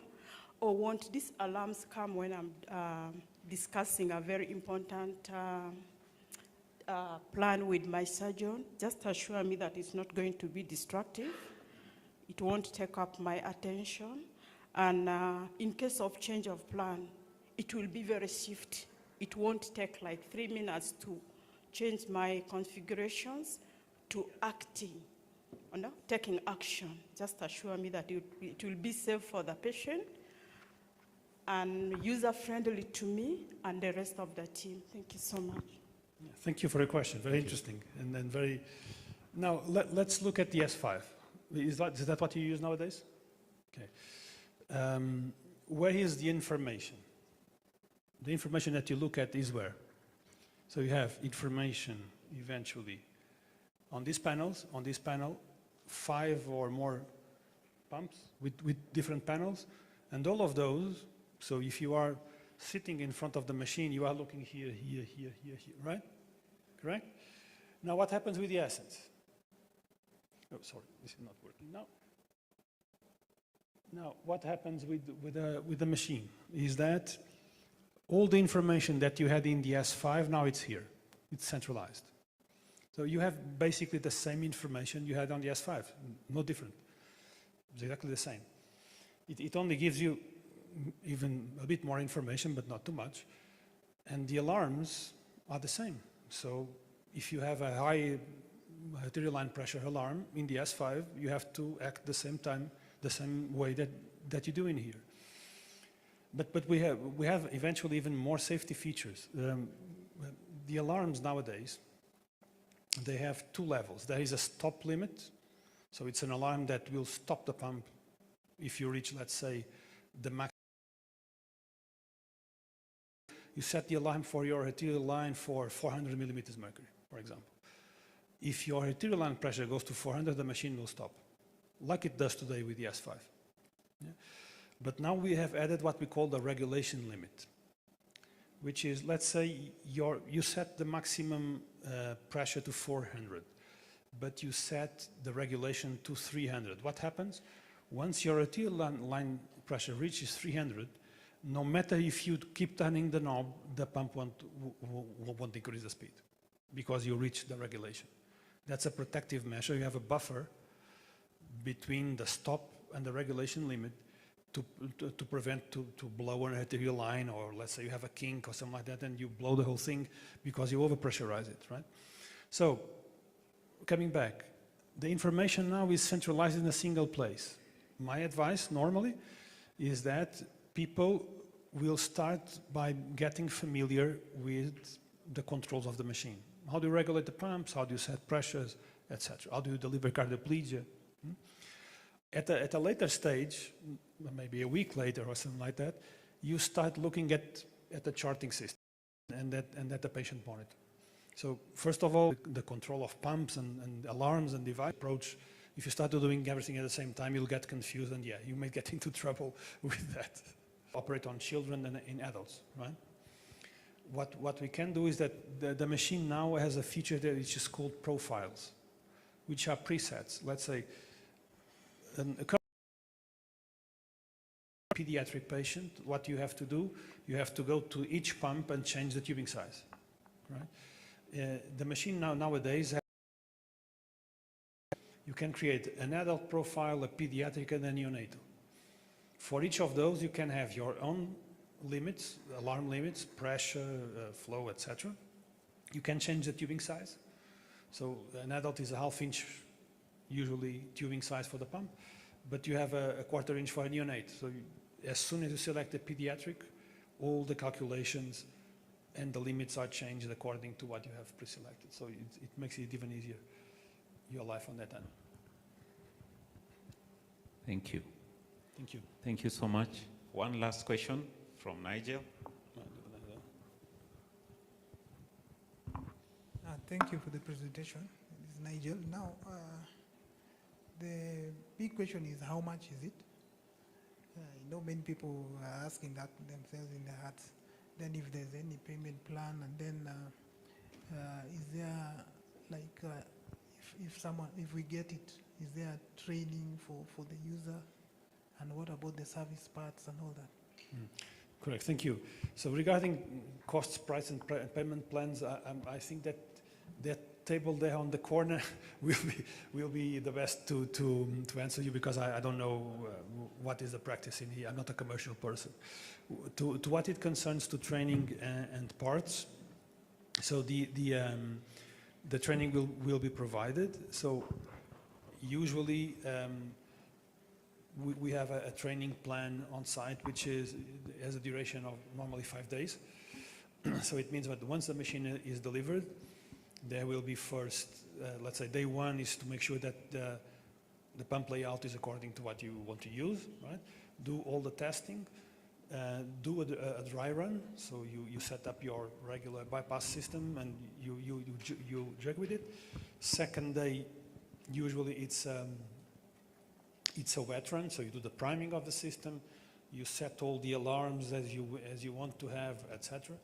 And then day 3, 4, and 5, it's cases in the OR, so there is appropriate training, which is delivered by a clinical specialist from Livanova that will come here by that time. The service parts are available normally. The only thing is, my advice is that if you can have with you,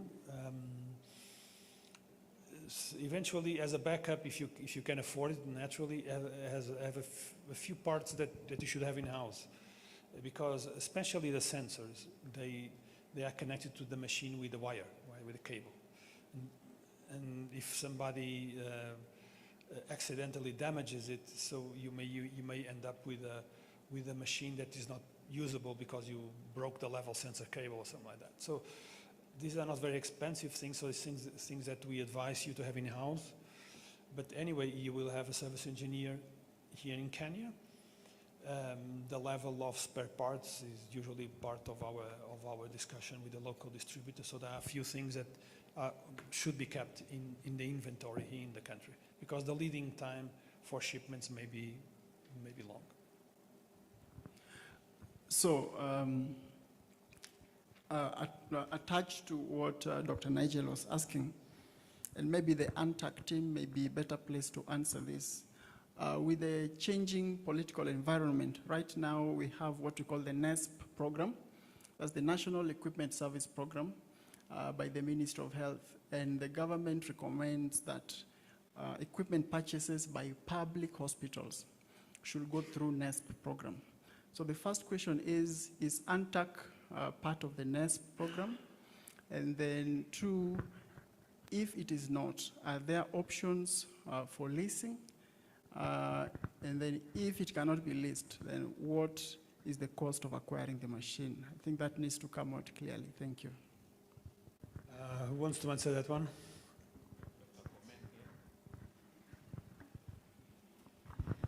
Yes, that's a good question. From ANTAC Healthcare Limited, we are the local agents for Livanova in Kenya. Right now, we are not pre-qualified for NESP project, that is government leasing. But what we do is we make local arrangements with a hospital or a county or a rural hospital who wants to buy. We give them a very affordable price. And as you have seen, it's a very high-tech equipment. It's slightly expensive. Arrangements can be made. As you know, ANTAC buys from the manufacturer. So the deal between ANTAC and manufacturer is ANTAC buys cash or maybe through an LC or whichever arrangement. Now, what happens locally is ANTAC and the facility. So there can be different arrangements, but in most cases, as a high-tech equipment, we will be dealing first of all with users who may be willing to buy on means that government always does, through an LPO, through a budget, of course, through the normal government procuring processes, that is an advertisement as an open tender or whichever way, with specifications agreed. We tender. Once we tender, we win, we'll be able to supply. And ANTAC understands government procedures properly, and we are in a position to supply. Now, on private hospitals, we will be doing our own arrangements. Specifically on individual basis, we will be agreeing this machine. It is something which will bring a lot of changes and a lot of could to our Kenyan patients and the region at large. So any inquiries will be available. At Santac, we have our engineers. We have Timothy. Timothy, where are you? Are you around? Timothy is there. We also have Stephen. Where is Stephen? So our biomedical engineers, we move all over Kenya. We also have our sales team at Santac. Maybe our sales team at Santac, can you stand up? Our staff for Antac. So we have a regional reach within Kenya. We are in the coast, we are in Nairobi, we are in Rift Valley, we are in Western, we are in Nyanza. Whichever part of Kenya, we reach there. And it is good you have our contacts at Santac. We come. And you can see how serious we are with this SME. We were able to sponsor our colleagues, and we are very thankful for you coming, all the way from Eldoret, MTRH, all the way from the coast, all the way from Tenwek, all the way from Kisumu. We partner together to enable you reach us here, and thank you so much for coming. On continuous medical education, especially on this, we'll keep on partnering with the manufacturer, because training is very key on this machine. At Santac so far, we have taken some perfusionists and even some doctors to Dubai. We took even two, including even Mr. Sang here, to Egypt for training on the same.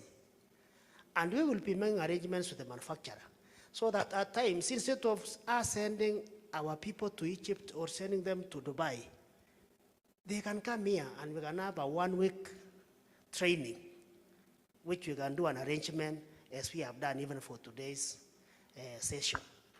So what I want to encourage you is, as Santac, we are very keen in promoting these new systems for the betterment of our patients, and I'm encouraging our surgeons to be proactive, especially those who are in government hospitals.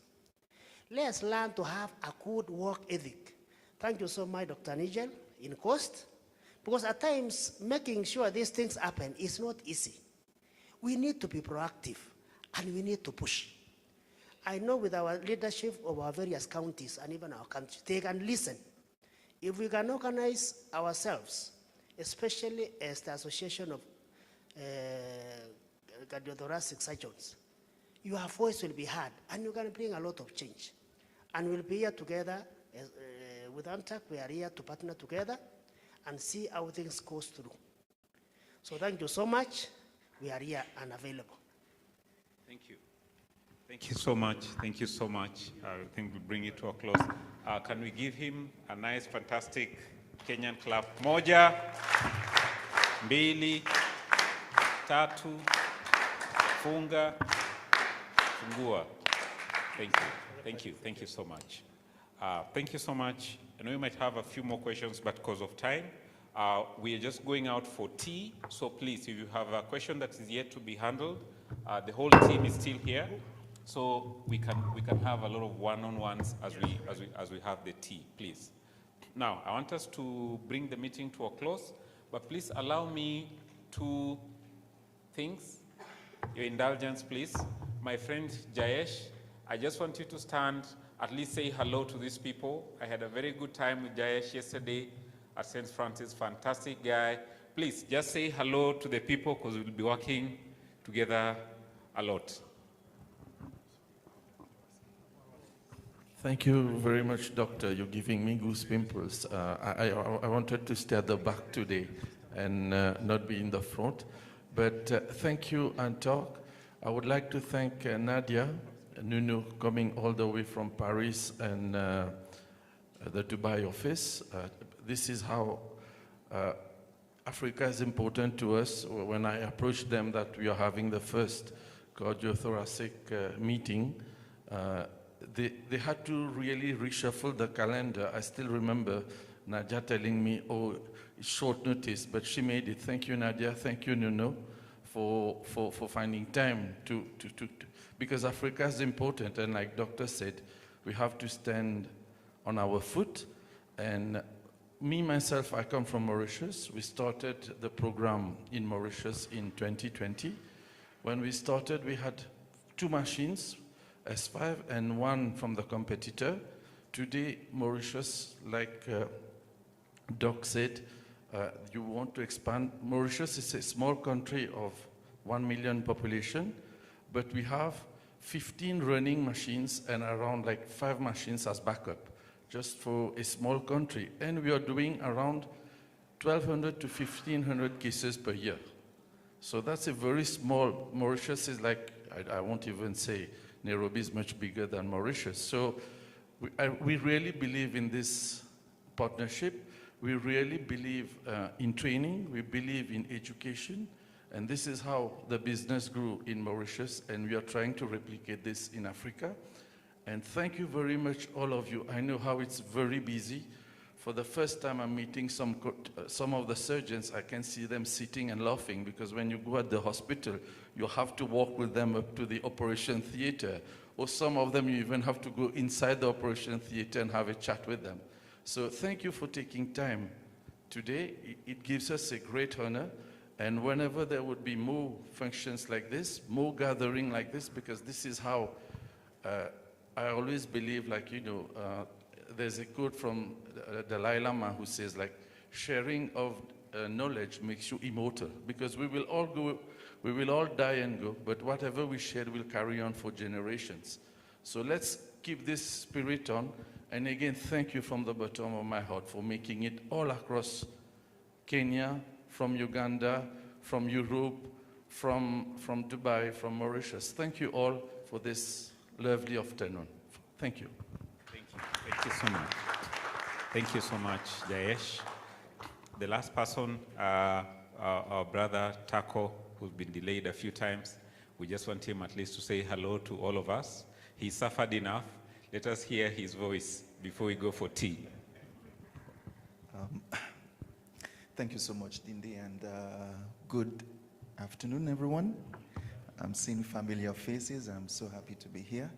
I'm a rural cardiothoracic surgeon, very different from the Nairobi metropolitan with all the fancy stuff. So we really do things with minimal resources. So we are hoping that one of you guys will buy this machine and ship it to Eldoret. I'll be very happy to use it.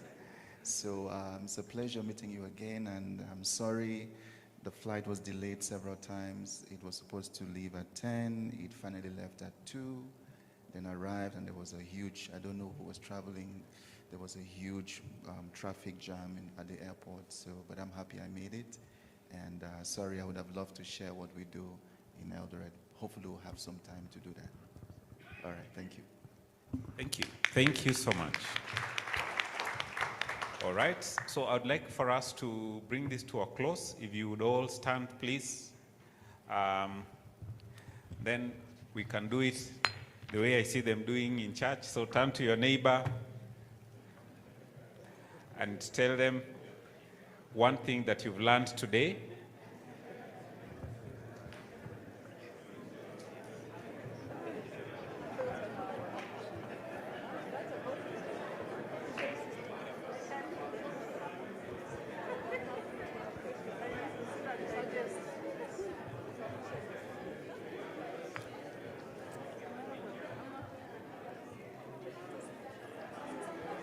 Okay.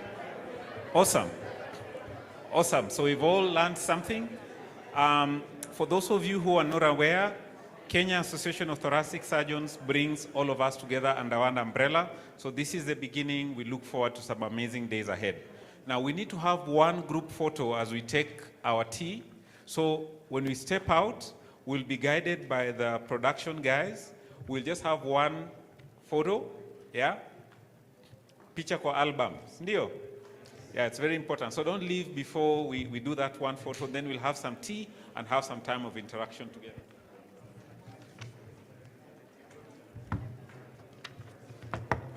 Yes, please sign your names out there. There'll be participation certificates given. With those few remarks, God bless. Let us go and change the story of cardiac care in our country. God bless. See you next time. So group photo just outside, please. Let us be guided by the production team.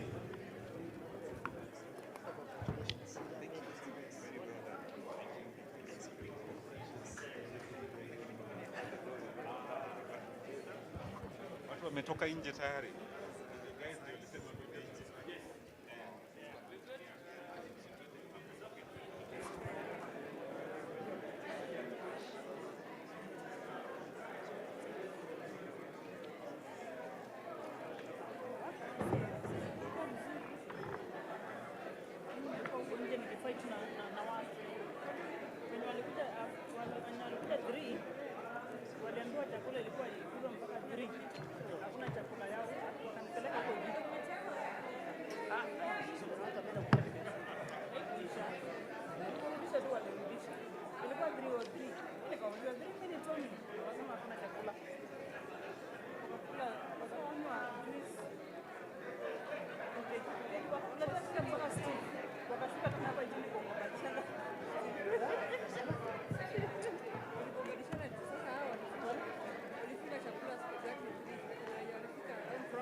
Mimi nilifanya kununua maziwa, niliwaambia hiyo juice wakonifati maziwa nikajinunulia.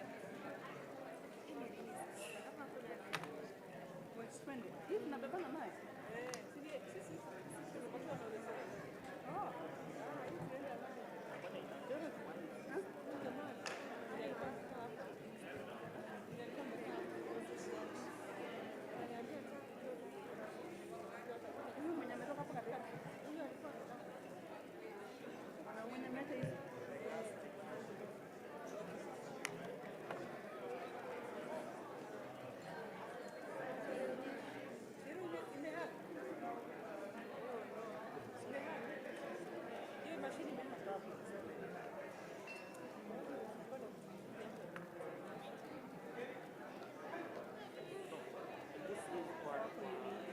Angebeba hizo zake. Ameacha hizo. Mimi namjua hata nimfuate. Wacha nione kama